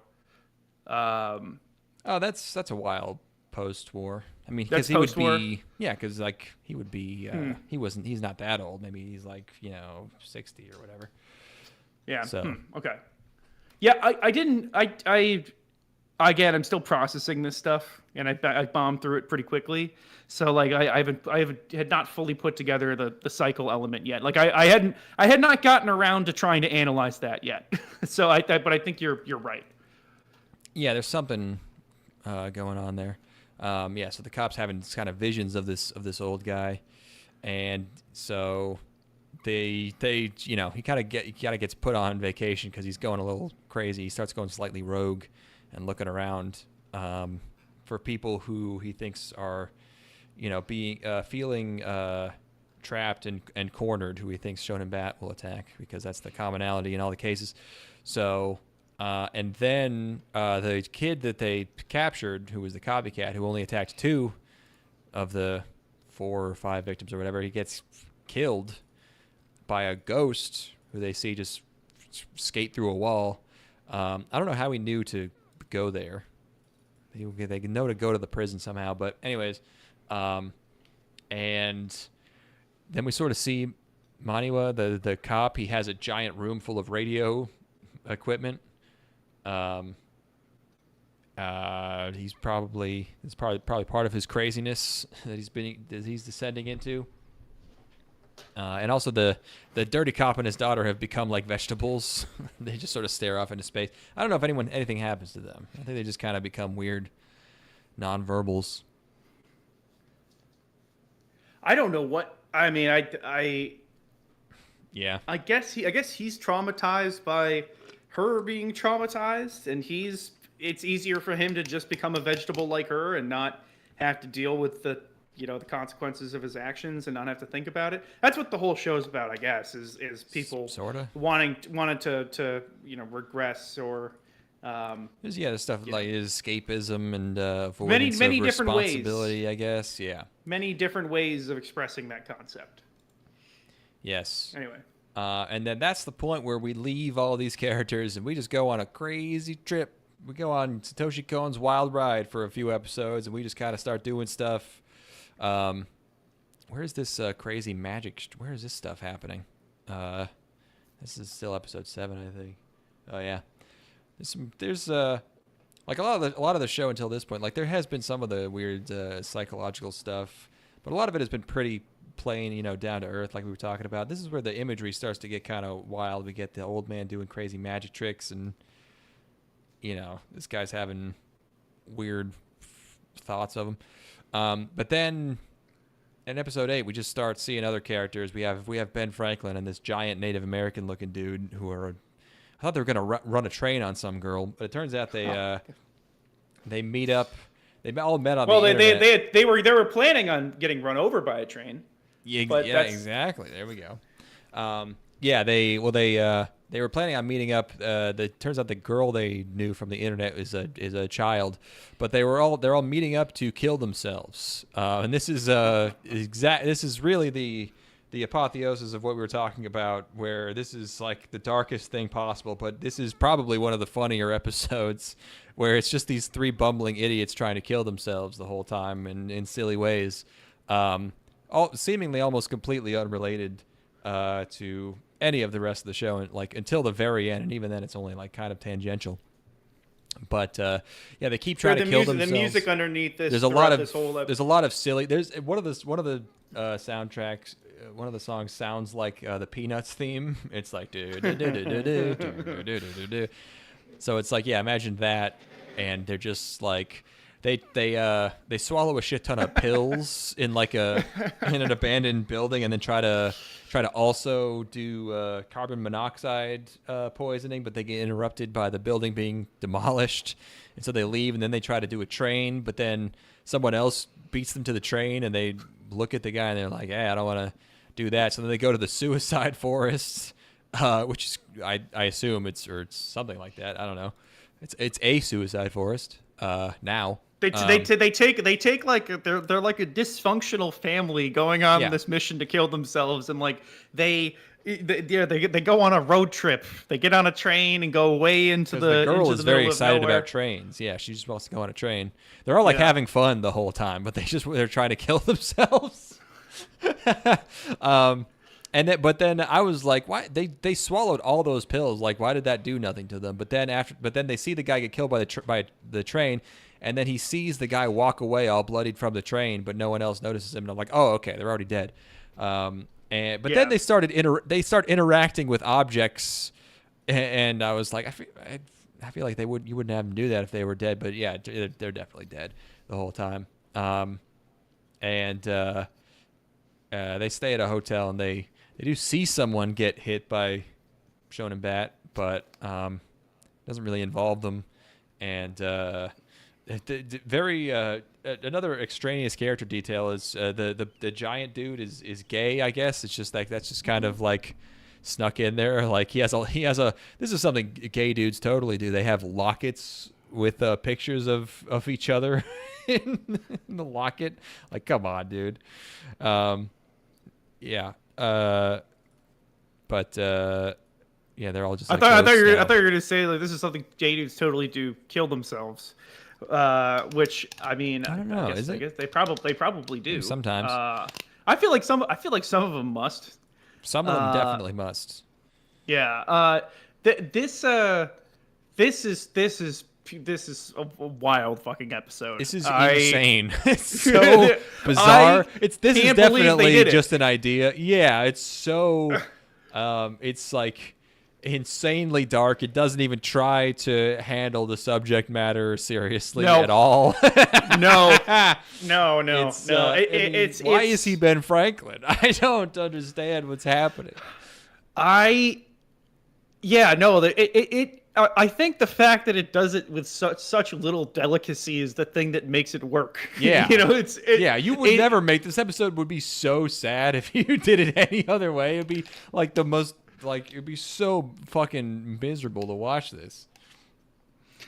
Oh my god, but it's funny as shit, and it has a sad, like when you realize that that they are dead, you're like, it is sad, but there's still something really heartwarming about seeing them go on this journey together. They're all skipping. The episode ends with them all skipping hand in hand, continuing on their journey, and then the episode ends on a condom vending machine.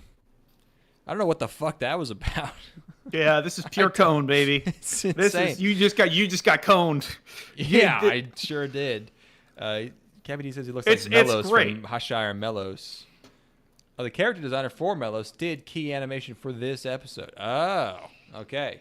And yeah, I just looked up this Mellos thing, and he's correct. We should watch this. This looks Ooga Booga core right here. That we kind of lost Ooga Booga.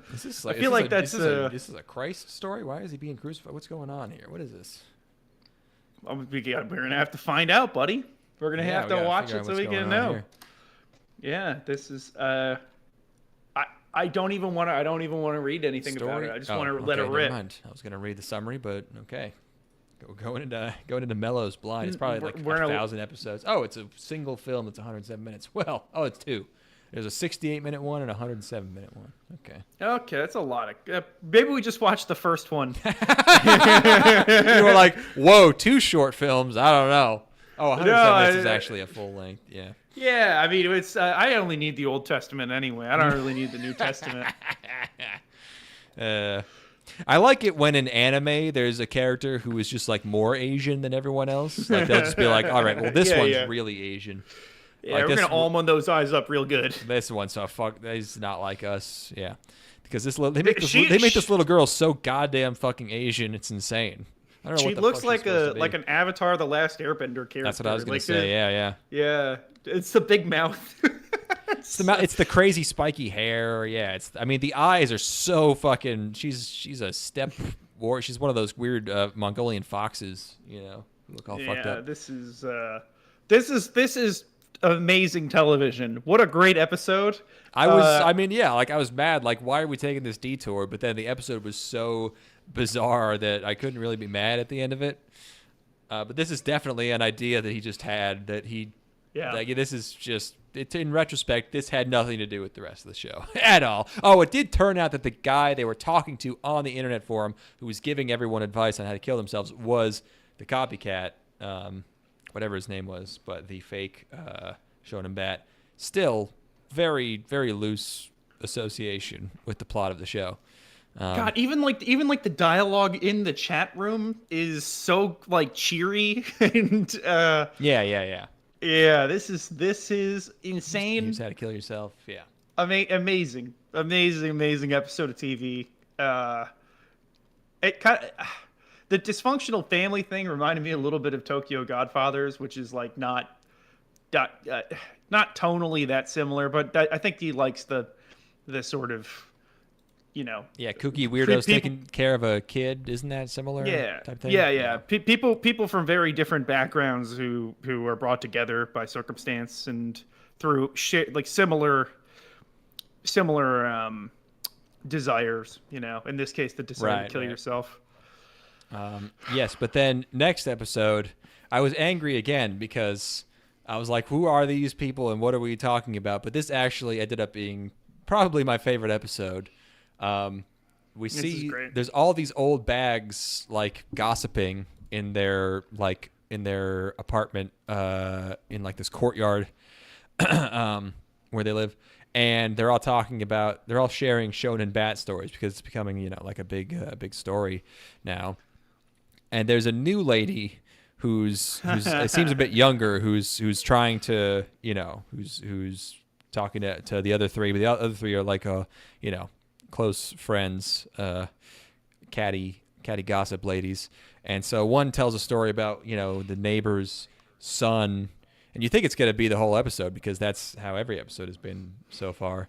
But it's someone's son who was studying really hard for a test died because he like overworked himself, and it's this short short little story of he's like studying crazy hard and then he starts sneezing out numbers, and he goes to the bathroom during the test and he starts freaking out and sneezing out all the numbers and all the information is leaving him, and it is really fucked up and weird.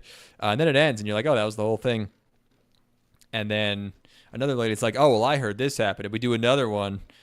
And you realize, like, oh, fuck, it's a fucking anthology episode. Oh, my God. It's going to be like, it's going to be like 3 or 4, short stories about some people having problems and then getting batted.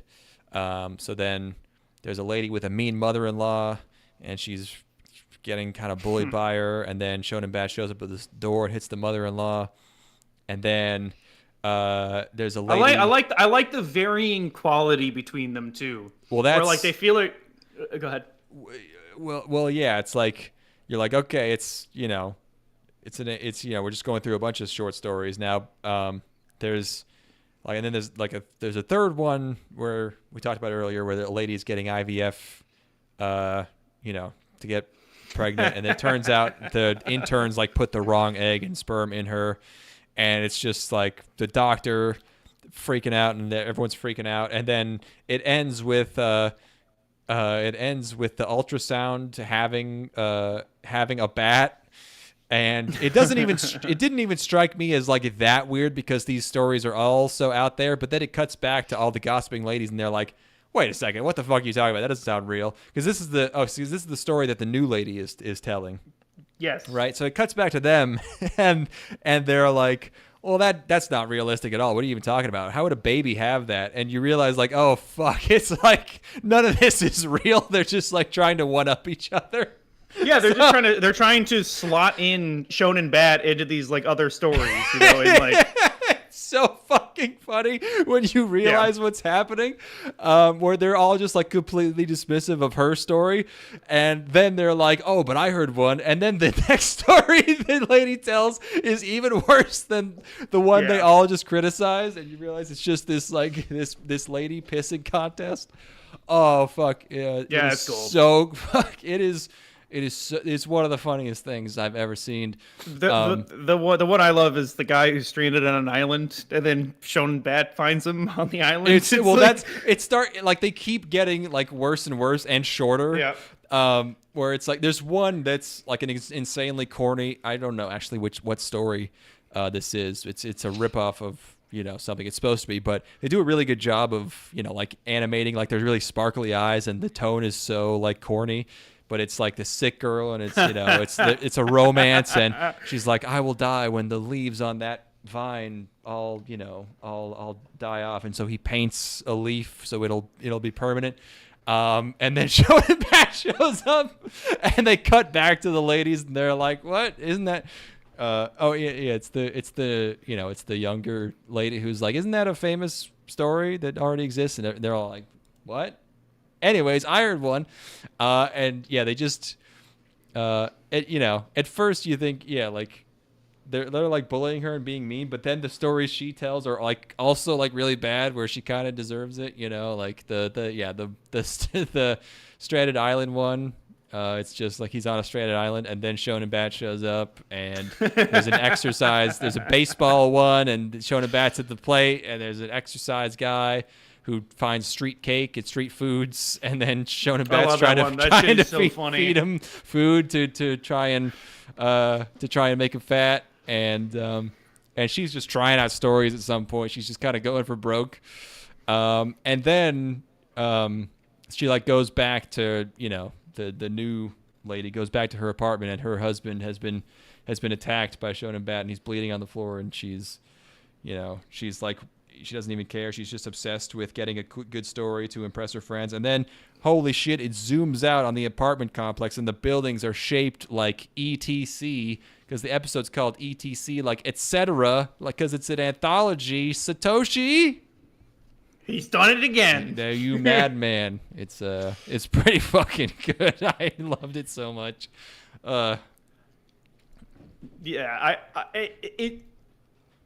I feel like they could have split these episodes up more in the having 3 in a row that are like mostly unrelated to what's going on is like a little. Well, yeah, it's weird to it's a start speed doing bump. this now. Yeah, and yeah, I think I think episode 10 is where I realized like, okay, I think this was the first episode where I was like, I don't know if we needed this one. That's what this is like. It does nothing for me. It doesn't like.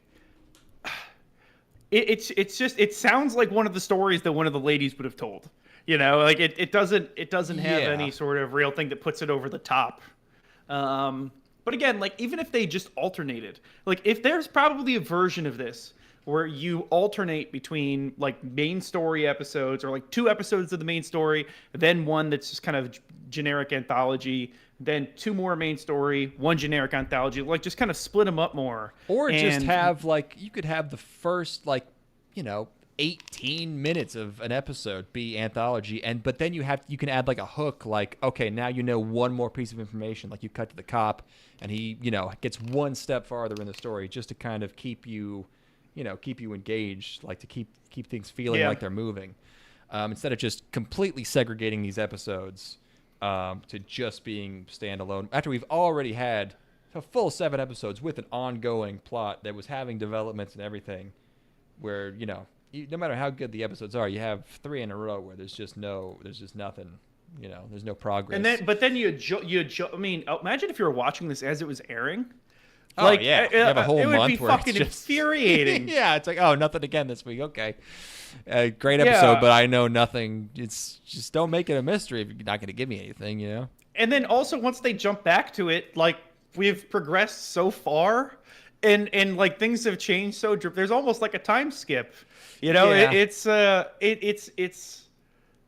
Yeah, and now we're like in the full-on wacky world once we're back with the main characters, But Yeah, once we come back, yeah, we're in crazy zone. yeah, But episode 10 was like all about these people. It's an anime studio and they're making anime, and the director is injured or paralyzed or something, and they're all rushing, and this one guy's a real fucking fuck up, and the whole episode's just him fucking up, and everyone dies because they're so stressed out by him and they want to get shown and batted, I guess. Yeah, it doesn't really, not really necessary. But doesn't add anything really. Like I No. guess it just is a generic criticism of Japanese work culture. Like that's I like guess I guess the idea is that the people there's an irony in the people that are making the show about Marumi are which is a show that's supposed to be for healing. That's it's supposed to be teaching telling Yeah. people to relax and making people feel good, and they are living through fucking hell trying to get the thing made. Like there's an irony there, obviously, but it's not something that really kind of. I don't think it adds to the overall theme of the show very much, unless I'm missing something or I'm just not thinking about it hard enough. Yeah, I mean, it doesn't even work as a criticism of anything because everything's just kind of this one guy's fault. He just fucks everything up, Yeah, but then we finally get back to the main plot here, and yeah, we have sort of time skipped, and Shonen Bat has become much more powerful. He's a larger, stronger guy. He's ripped. He's rock hard. And there's a very sickly lady who's in the hospital a lot, and she's about to get hit by him, and then we realize it's the detective Ikari is his wife, and since he got fired from being a detective because their inmate killed himself supposedly because no one believes it was a ghost, he got fired, and now he works construction jobs or like security at construction sites. I don't know if did they really need security at construction sites during the day while they're doing the construction in Japan? I don't know. Maybe. It might be security for the people who are trying to come in so that they don't get hurt, but Who's trying to walk right into a construction site? I mean, you need 2 guys I mean, standing there. happens later on. Happens later on in the episode where 2 people are kind of walking through the construction site, Like they're on their way to go. They're trying to go somewhere, and they're gonna walk through the barricade to get there. I guess. I mean, I feel like you could just have one of But the workers be I like, think it's "Hey, probably a bad translation. I feel like it's maybe even like a safety person, because they're guiding Yeah. cars and shit, But whatever. yeah, whatever." And Ikari meets a convict that he once caught and put away at the site. Talks to him a bit, and he sees Sagi, the first victim, the mascot lady who designed Marami. Sees her, and it also is a lot of cutting back to his wife talking to Shonen Bat and explaining how much their life sucks. But she does explain that she's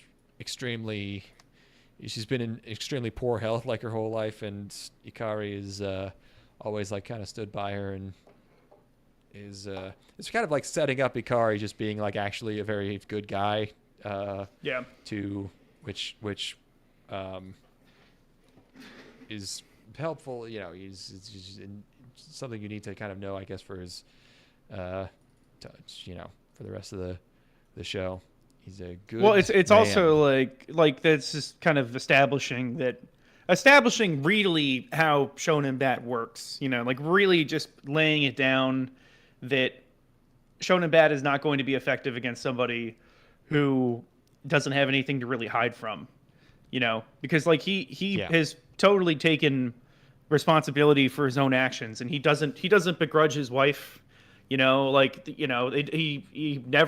explicitly tells her never to think that she's held him back in any way, like, which is it makes him distinct from the rest of the cast who are trying to hide things or pretend that something didn't happen.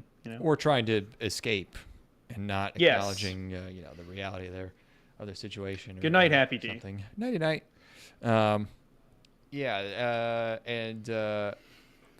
So Ikari travels to some weird cardboard past, like a post World War II Japan thing where everything is nice, some fantasy world. It almost looks like a storybook. Yeah, or yeah. something. And also Maniwa is now a crazy homeless man with a cape. So that's where these two guys are at now. And then this is episode 12 now. We're sort of finally starting to get an explanation. Like Shonen Bat is like a kind of the type of ghost that grows with more rumors about the ghost. It's a tulpa. So yeah, it's tulpa-ish maybe. Yeah, it's like a He's supernatural Slender Man. tulpa, and that the more people that buy into this, the more that people believe in him, the more real he is, and the more impact he can make on the world. Maniwa has become a crazy vigilante called Radio Man, and he calls the crazy old hospital guy. He calls him Master. This is a sort of like crazy schizophrenic man has all the answers things. So he's somehow been getting information from him. I don't know how, but then he dies. Now we're talking to anime figures. He goes into that otaku from many episodes ago's apartment, and he starts to talk to the anime girls in there, and they plug him into the computer. I'm not going to say it makes sense, but somehow it doesn't come off as like too out of nowhere, because Sagi has been talking to her doll the whole time. We forgot to mention that, but like that's the only actual well, I mean, it could be in her head, I guess, but yeah, her toy's been bouncing around and talking to her the whole time. So he's talking to these anime girls. They were kind of slow rolling it, like their other stuff's been going on. Obviously, Shonen Bat at this point is a ghost. Yeah. I think this is maybe like we could have made the transition slightly smoother. That would have been enough for me, I think, to make this work better. But as it stands, this is a big ask to get me from like where we were to where we are now. He should have like had to taken some leap of faith. Like he has to take some weird drug or something to make himself crazy, or to tap into like the Shonen Bat world or some other dimension, or whatever. He has Yeah, to, or study the crazy guy and like emulate him. it'd be like a you scene know, where and like the crazy old man teaches him something somehow, and I don't know. instead Something. of having like an entire episode that's just an animation studio being killed by Shonen Bat.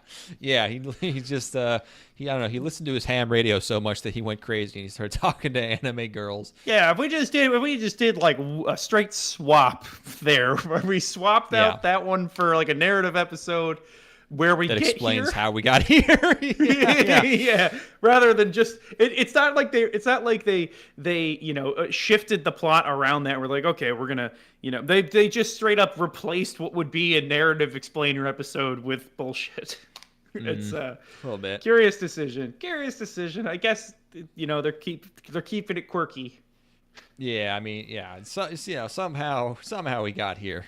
But Sagi, she's doing a lot of press, and her gay toy boss is still mad at her because she can't come up with a new character, and he immediately crashes his car, which is probably not supposed to be comedic, but it's very comedic. He's just like, you better make that new character, and then you hear off screen, you just hear car crash noise, like you hear generic car crash sound effect, and he's dead. Also, I love the way they draw Radio Man. He's so he's very crazy looking. Where is there's that. Oh, his his shrine at his funeral is him looking all sassy. He looks like a stand-up comedian, like it should be on the poster, for one of his shows. They asked him, it's like, look as gay as you possibly can in this picture, please. Yeah, please. He's smoldering. He's got such a sly expression there, motherfucker. He's what such a cheeky bastard. Yeah, he's a little stinker. A bunch of little stinkers in this show, by the way. Look, There's a lot. Little Slugger is a stinker too. That fucking smart. Oh, that fucking grin he's got. Son of a bitch. Give him a real snot nose. Yeah. Oh, little fucker. He's nasty. And he's big Slugger now. Maniwa, after, I don't know what the anime girls did to him. I guess they gave him Sagi's dad's address. I don't know, but he goes and talks to Sagi's dad, who tells him about her childhood, which I think kind of solves it for him, but we don't know what's going on yet. And meanwhile, he kind of fights Shonen Bat with her dad's bat, because her dad, he says, used to carry around a bat to protect her. I love this shot of her with her eyes like bugging out of her head. She is so pathetic. Yeah. She's really... I mean, when you see what happened to her, I would be this way too. That's Really? I think it's reasonable to end up like this. Absolutely. Yeah. I feel like Absolutely. you could shake that one off eventually. No, not me. No, I'd be wrecked. I would be as broken as she is. Yeah, for a while. Yeah, I mean, I don't know. I feel like I'd be like going to sleep after a really good day one night, and I'd be like, oh man, tucked in nice, and then I would just remember like, oh, I got my adorable, perfect little puppy killed. Spoilers. Yeah, you just remember like 5 like jokes you told that didn't really hit that well, and you're like, fuck, and then you're like, oh, also I killed my dog. Shit. That'd be a bad cherry on top of all those. But yeah, episode 13, we got a lot. Now Black Goop is just attacking everyone. This has started to just become like a nationwide disaster. I also feel like they really, the animation really kicks it up a notch. Obviously, it's the last episode. That often happens. This shot especially, this is very, I feel like this is Twin Peaks-ish. But Ikari and Sagi are now both in like nice safe zone, cardboard zone. They're in chalk zone together, just shopping. This is representative of some kind of like the people in the real world who have the dog dolls, which are causing Shonen Bat. That's like supposed to be one type of escapism, but like this represents some other type of escapism. I don't really get it. Honestly, I haven't thought about this part yet, but somehow this is a different form of running away from your problems, even though that's I kind of think what the show's also been about. living like This is the nostalgia kind. yeah, nostalgia. It's basically like escaping So the into other kind nostalgia. is lying and like putting off your problems on other people, and this is like a regression. Yes, because he doesn't have things to really lie about because he's lived his life well. You know, Yes. like his biggest things are the opportunities that he missed out on through his life with his wife. And this is a world that he can throw himself back into where he and his wife were able to, have a kid basically, Oh, right, because she's his daughter in this. Yeah. So that's his a form of escapism here is beating himself up or being sad about the life that he didn't get to have, but and maybe he is kind of lying to his wife a little bit. Maybe he's not being entirely truthful when he tells her, he's being a good supportive husband, but it might not be reflective of his true feelings because he clearly does think about this still, like this is something. Maybe that's what the nostalgia thing is that this is before he was married. This is the time before when he still had his entire future in front of him, and where his life ended up now is obviously shit. Where his wife's dying, and he's got like two shitty jobs. That's one of my yes. Yeah, there's a different kind of escape. So. Yeah. They made this guy gay too. Again, this is just one shot. This is just out of nowhere. Why'd they do that? I don't know. But yeah, Ikari's wife comes into Chalk Zone to try and convince him, to come back, and then dies in real life. And so he does come back. He takes this is actually a really good sequence where he takes a bat and breaks the fakeness around him to get back to real world. Where Maromi, the dog doll, has kind of taken over everything. And the final sort of thing we have to resolve is Sagi, who 10 years ago got her dog killed. Another weird Satoshi Kon detail. Satoshi Kon didn't write this, by the way. So, who knows how much of this is actually him. But another weird character detail is the reason she let her dog die is because she had to bend down because she was getting her period for the first time, I assume, is what was happening there. Mm-hmm. Which is some weird, I don't know, Loss of innocence. Any analysis of that is going to, I don't want, I can only imagine. I can imagine all the essays about this show was caused by the guilt that we impart on young girls, just for the shame we put on them just for their bodies, No, it's the shame of you killed your young dog, your adorable puppy. You got your adorable puppy killed. That's plenty of shame. But she only did that because she lied because she thought she was going to get in trouble because we a cigar teach is young just a girls cigar. to hate themselves just for their bodies. We teach girls to hate themselves for being sexy and yeah, we teach girls to hate their beautiful fertile pussies. I think I've combined too many elements here. Kind of a buried interview that Satoshi Kon had, where he was talking about that's why they killed him. He did the truth. He put the truth out there. Anyways, it's like this is another part of that interview that I think that's probably part of the reason that they decided to bury it is that he talks about how when the cop was taking photos of his daughter, he thought that was tight. He thought was odd. He thought that shit ruled. He's like, the reason I did that sequence is that I wanted to make a cool character. I wanted to make a cooler character than we've done before.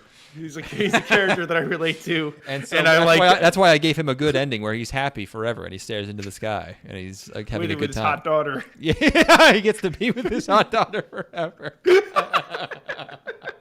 This is my analysis of Paranoia Agent.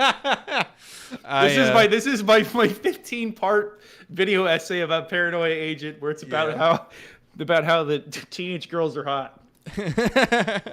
I love it's been done so many times, but I love whenever someone talks about how Hideaki Anno hates otaku and hates his audience and hates everything about anime, and someone just posts, or no, Miyazaki, sorry, when someone says that about Miyazaki, and someone posts the commentary from I think from Laputa or from Nazca or something, where he's like talking to one of the other staff, and he's like, Laputa actually has big boobs, doesn't she? And he's like, yeah. And like, that's the whole interaction.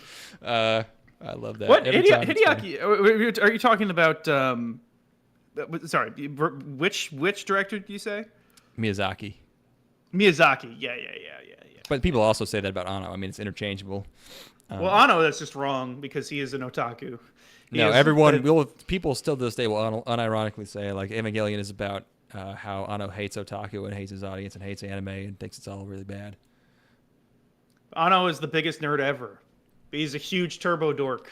Anybody who thinks obviously. that is just wrong. Yeah. Wow, some people are so lost. I mean, it's just it's people see things and I don't know what the fuck they're seeing. I mean, I do, but I don't know. You cannot you'll never get through those guys. I was gonna see if I could whip up a meme, but I decided to give up on it, and I'm just gonna play the meme. Yeah, we whipped together a cook one up. Sweet, quick meme.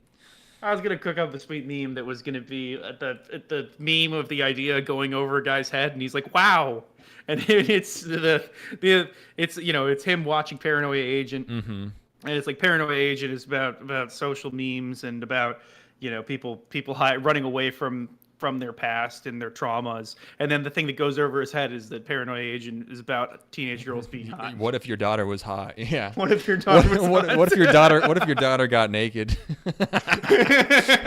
There you go. There's the meme. You can take that if you'd like. That'll kill on X. Yeah, that'll be popular with everyone will like that and they'll think I'm funny. Everyone will both understand the context of the show of the 20-year-old show that I'm talking about, and also think that the joke is funny and in good taste, and I will become popular. Yes. Hey, Satoshi Kon does? He's not concerned about things being in good taste. That's because he's dead. That episode. He doesn't have to worry about that. I'm talking about in his work, in his oeuvre. He doesn't care about it. We can speak about him in the present tense through his. You'd speak about it in the present tense because of the work that he left behind. Yes. We're speaking about him as the figure, not as the person. Yeah, the institution. Come on, dude. Anyways, this is why you didn't realize that it was about teenage girls being hot. It's because I didn't think hard enough. Yeah, I was blinded. I don't even think it's possible for you to think hard enough to get it. No, I can't reach it. It's beyond my grasp. But anyways, what's her face comes to terms with whatever. And also, everyone dies, and then it kind of ends. It ends where it began. Everyone's still talking on their phones, and they're all upset. And there's a weird implication because he says, everything looks like a bomb went off. The opening has a mushroom cloud in it, and he says this is just how it looked after the war, because the city's been destroyed. And then, and then. It ends with, the same as the first scene, the first episode, where this crazy guy is drawing in chalk on the sidewalk, but it's Maniwa, the detective. He's taken on the role of crazy man, implying that possibly this has happened before, possibly some kind of bomb, went off. Weird way to end it. Weird kind of a... What's his face?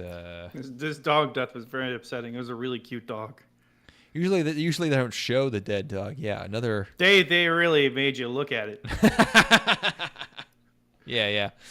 I mean, they didn't give it like a crazy close up, but she does pick up the dead dog. Like. Yeah, I can't believe that dog had that much blood. I feel like dogs don't have that much. The dog this small. I don't know if there's that much blood in it, but yeah, honestly, I can't believe the dog wasn't just reduced to goo. Like it's kind of mostly intact, and when she picks it up. Mm-hmm. But yeah, it was upsetting. I don't like it when dogs die in media. Call me a sucker.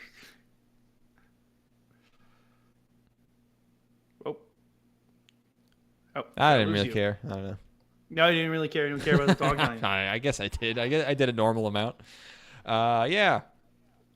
So that was a whole bunch of stuff. I'm gonna Yeah, say it's it. good. It's good that we. It's good I'm gonna that say it right now. That's a whole bunch of stuff that happened. we watched this moments before we started recording. It's good that we took absolutely zero time to process this from. I was the like, final... I've sort of thought about this. Yeah. Yeah, and we're just jumping right into it without really putting the pieces together. That's what it's all about. I don't yeah. want to read some overwrought. I don't want to listen to some guy talk about stuff he has considered. Yeah, You I don't know. want to hear intelligent analysis. I want fucking raw human emotion, which is what we provide. I feel like we're halfway. I feel like we're not committing. Like we're halfway between serious analysis and just pure rage bait. Like people have been doing. Like there's that video going around now of like these like probably like 20-year-old guys. They rated every the most popular anime of every year for the last like I don't know 40 years or something. I assume they're mostly trolling. They're just filming themselves like they're watching. They only watch the first episode of everything, I think. And by the way, I as an expert on watching the first episode of things, but they're watching the first episode of Evangelion, and clearly they've seen Evangelion before, but they're just like watching the first episode again, and they're just like, bruh, I don't know, like this episode, bruh, like if it weren't for Misato, I don't know, we're gonna put it in C tier, and everyone's really mad. Everyone's mad about them putting it in C. Well, like the first episode of Fairy Tail, I think was in S tier. It's just, but it's like, is the first episode of Evangelion? It's like very well directed, but as far as like what happens in the writing and like the like it's well paced, but it's like it's boy has to get in robot. You're never gonna get me to sell out the first episode of Evangelion. It's not gonna happen. Is it? I would put it in like A or BA tier. Sure, I'll give it an A tier. It's probably the best episode, the best first episode of any anime of all time. What about Summertime Rendering? That's S tier, but it's not as high as you think the first episode of Evangelion is better? Is that? I just feel like it's like what is so good about? I mean, I'm not even being an Evangelion contrarian. Like no. I'm just saying, yeah. is in terms of every episode of Neon Genesis Evangelion, all the crazy stuff that happens later. Like, what is it about the first episode? I'm genuinely asking, like, because it's been a while since I've seen it, but I feel like it's like okay, there's cool stuff happening. There's the good music, but I feel like most of it is driving and establishing things about the characters. I like the way that information is rolled out. I love the way that the world is established. I feel like by the end of that episode, you have a pretty good grasp of like the kind of society that we're living in, how these things, how nerve factors into the world around it. I think you have a good idea of Shinji you get like the core conflict of the show. It's the best directed thing ever. It's obviously extremely well directed, which I would say is probably the main thing it's got going for it. Does it end with him? It doesn't have the first fight in it, right? It ends with him facing off against the angel, and then the second episode is the fight. Am I right there? I believe the episode right? ends. The episode ends with him like on the precipice of getting knocked out, or being fucked up, and then the second episode is like they recap it throughout the episode as flashbacks are coming back to him from having gotten fucked up. Yeah, but no, I believe it ends in a dire situation where like he maybe gets like slammed up against something and is like knocked out or some shit like that. Yeah, no, it's like perfectly directed. I love the scale of everything. I think it's like a perfect 22 minutes of entertainment, and it just flies by. It just goes by in like fucking a total heartbeat. Every time I watch it, I'm completely overwhelmed. So that's why I think it works for me. It's working even on like an axis that's not even entirely rational. It's just I'm putty in Anno's hands in that first episode. Okay. Yeah, I buy it. Honestly, I didn't really have a strong opinion about it. You're probably right. No. We'll convert you. We'll convert you eventually. You'll come around. Oh, you're yeah, you're gonna. Gonna finally. The great Evangelion debate, where I'm gonna tell you you're wrong for not loving something. Yeah, your subjective opinion is incorrect, sir. Just not watch it and then just have a 3-hour argument about it. Just going off of memory. We're trying to remember how the fucking most famous episode of anime ever ends, and we can't. Well, we know what happens. We just don't know where the cutoff is. Yeah. Well, of course. Yeah. Of course.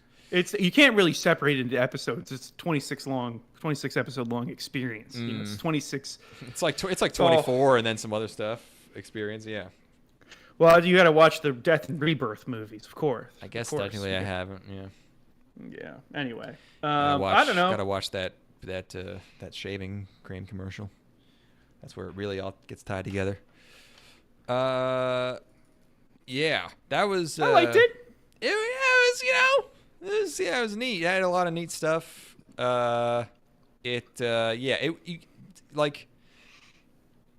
thing you could really notice throughout the whole show is there are many choices made that you can tell are done to a higher level, and that's where you can feel the Satoshi Kon, because there's a lot of stuff that other shows would kind of falter on, or there'd be like holes or weird tonal gaps, but this does a lot of weird stuff, and it executes it in a much better way than other shows would. So you can tell it's being done by a guy who knows what's up. It's extremely well crafted. I think that I just am not in love with how the thing resolves. It's specifically like the action that takes place on screen. Like, it kind of loses me there when we're getting to the goo monster, and like, I get it. It's just not. It's not satisfying for me, like visually and emotionally. Like, it just doesn't. She like confronts her past self with the dog, and she says something, and then Shonen Bat is like, okay, bye, and he drifts away. I was like, they could have had a more emotional, like maybe like she has the bat and she's looking at herself, and she can choose to hit herself with the bat, like she can become Shonen Bat, and she can like choose to again like perpetrate that same lie and recreate it again, and she has to choose to put the bat down, and that kind of thing. I wasn't thinking that. Yeah, and then symbolically prevent it from occurring. Yeah, that's exactly. That would be tighter. It's just a little sloppy at the end, and kind of gets like into weird monster mash mode that just doesn't work for me. Goo monster is like it's not as visceral as like a lot of the other stuff that's happening, because everything else has been very personal, and now we're just dealing with a lot of goop, just a ton of goop. And I think that the mass psychosis thing, like of the society being affected, could have been like a happening with everyone just killing themselves in silly ways.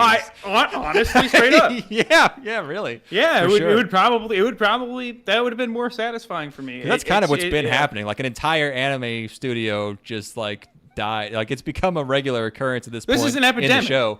When people get stressed out, they just straight up die by getting hit in the head by a weird ghost. Yeah, and that's really more enthralling than any kind of goop, I think.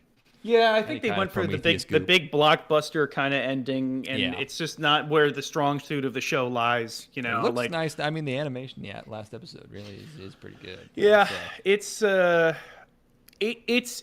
flawed, but I really enjoyed it.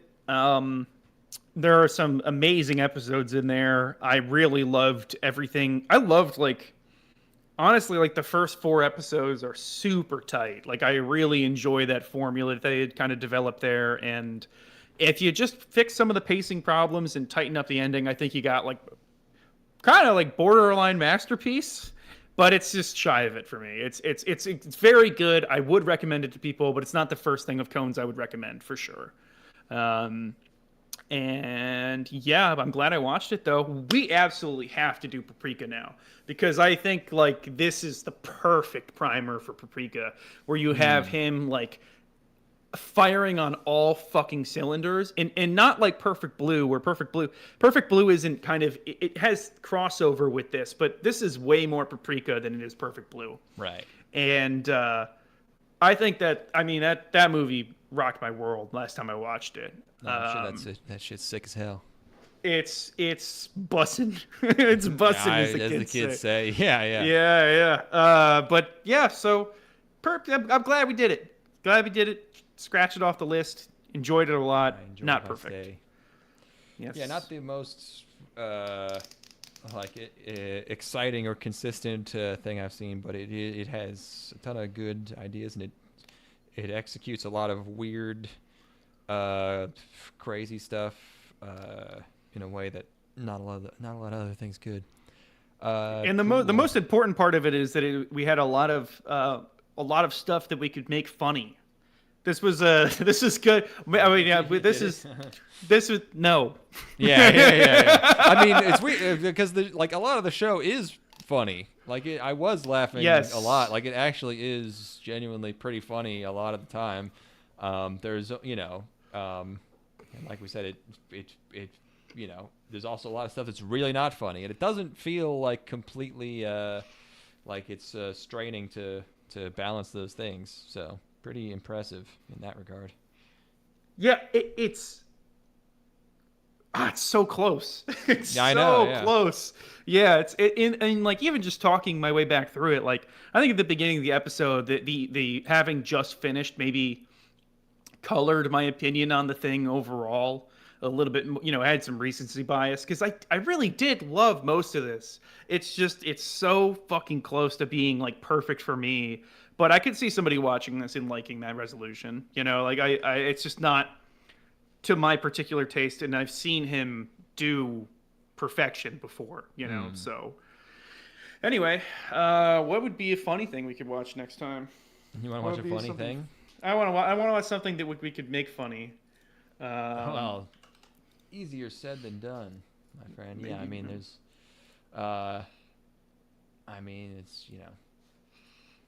it's there's so many things I don't know. Wouldn't mind maybe do like an OVA and then a movie or something. It's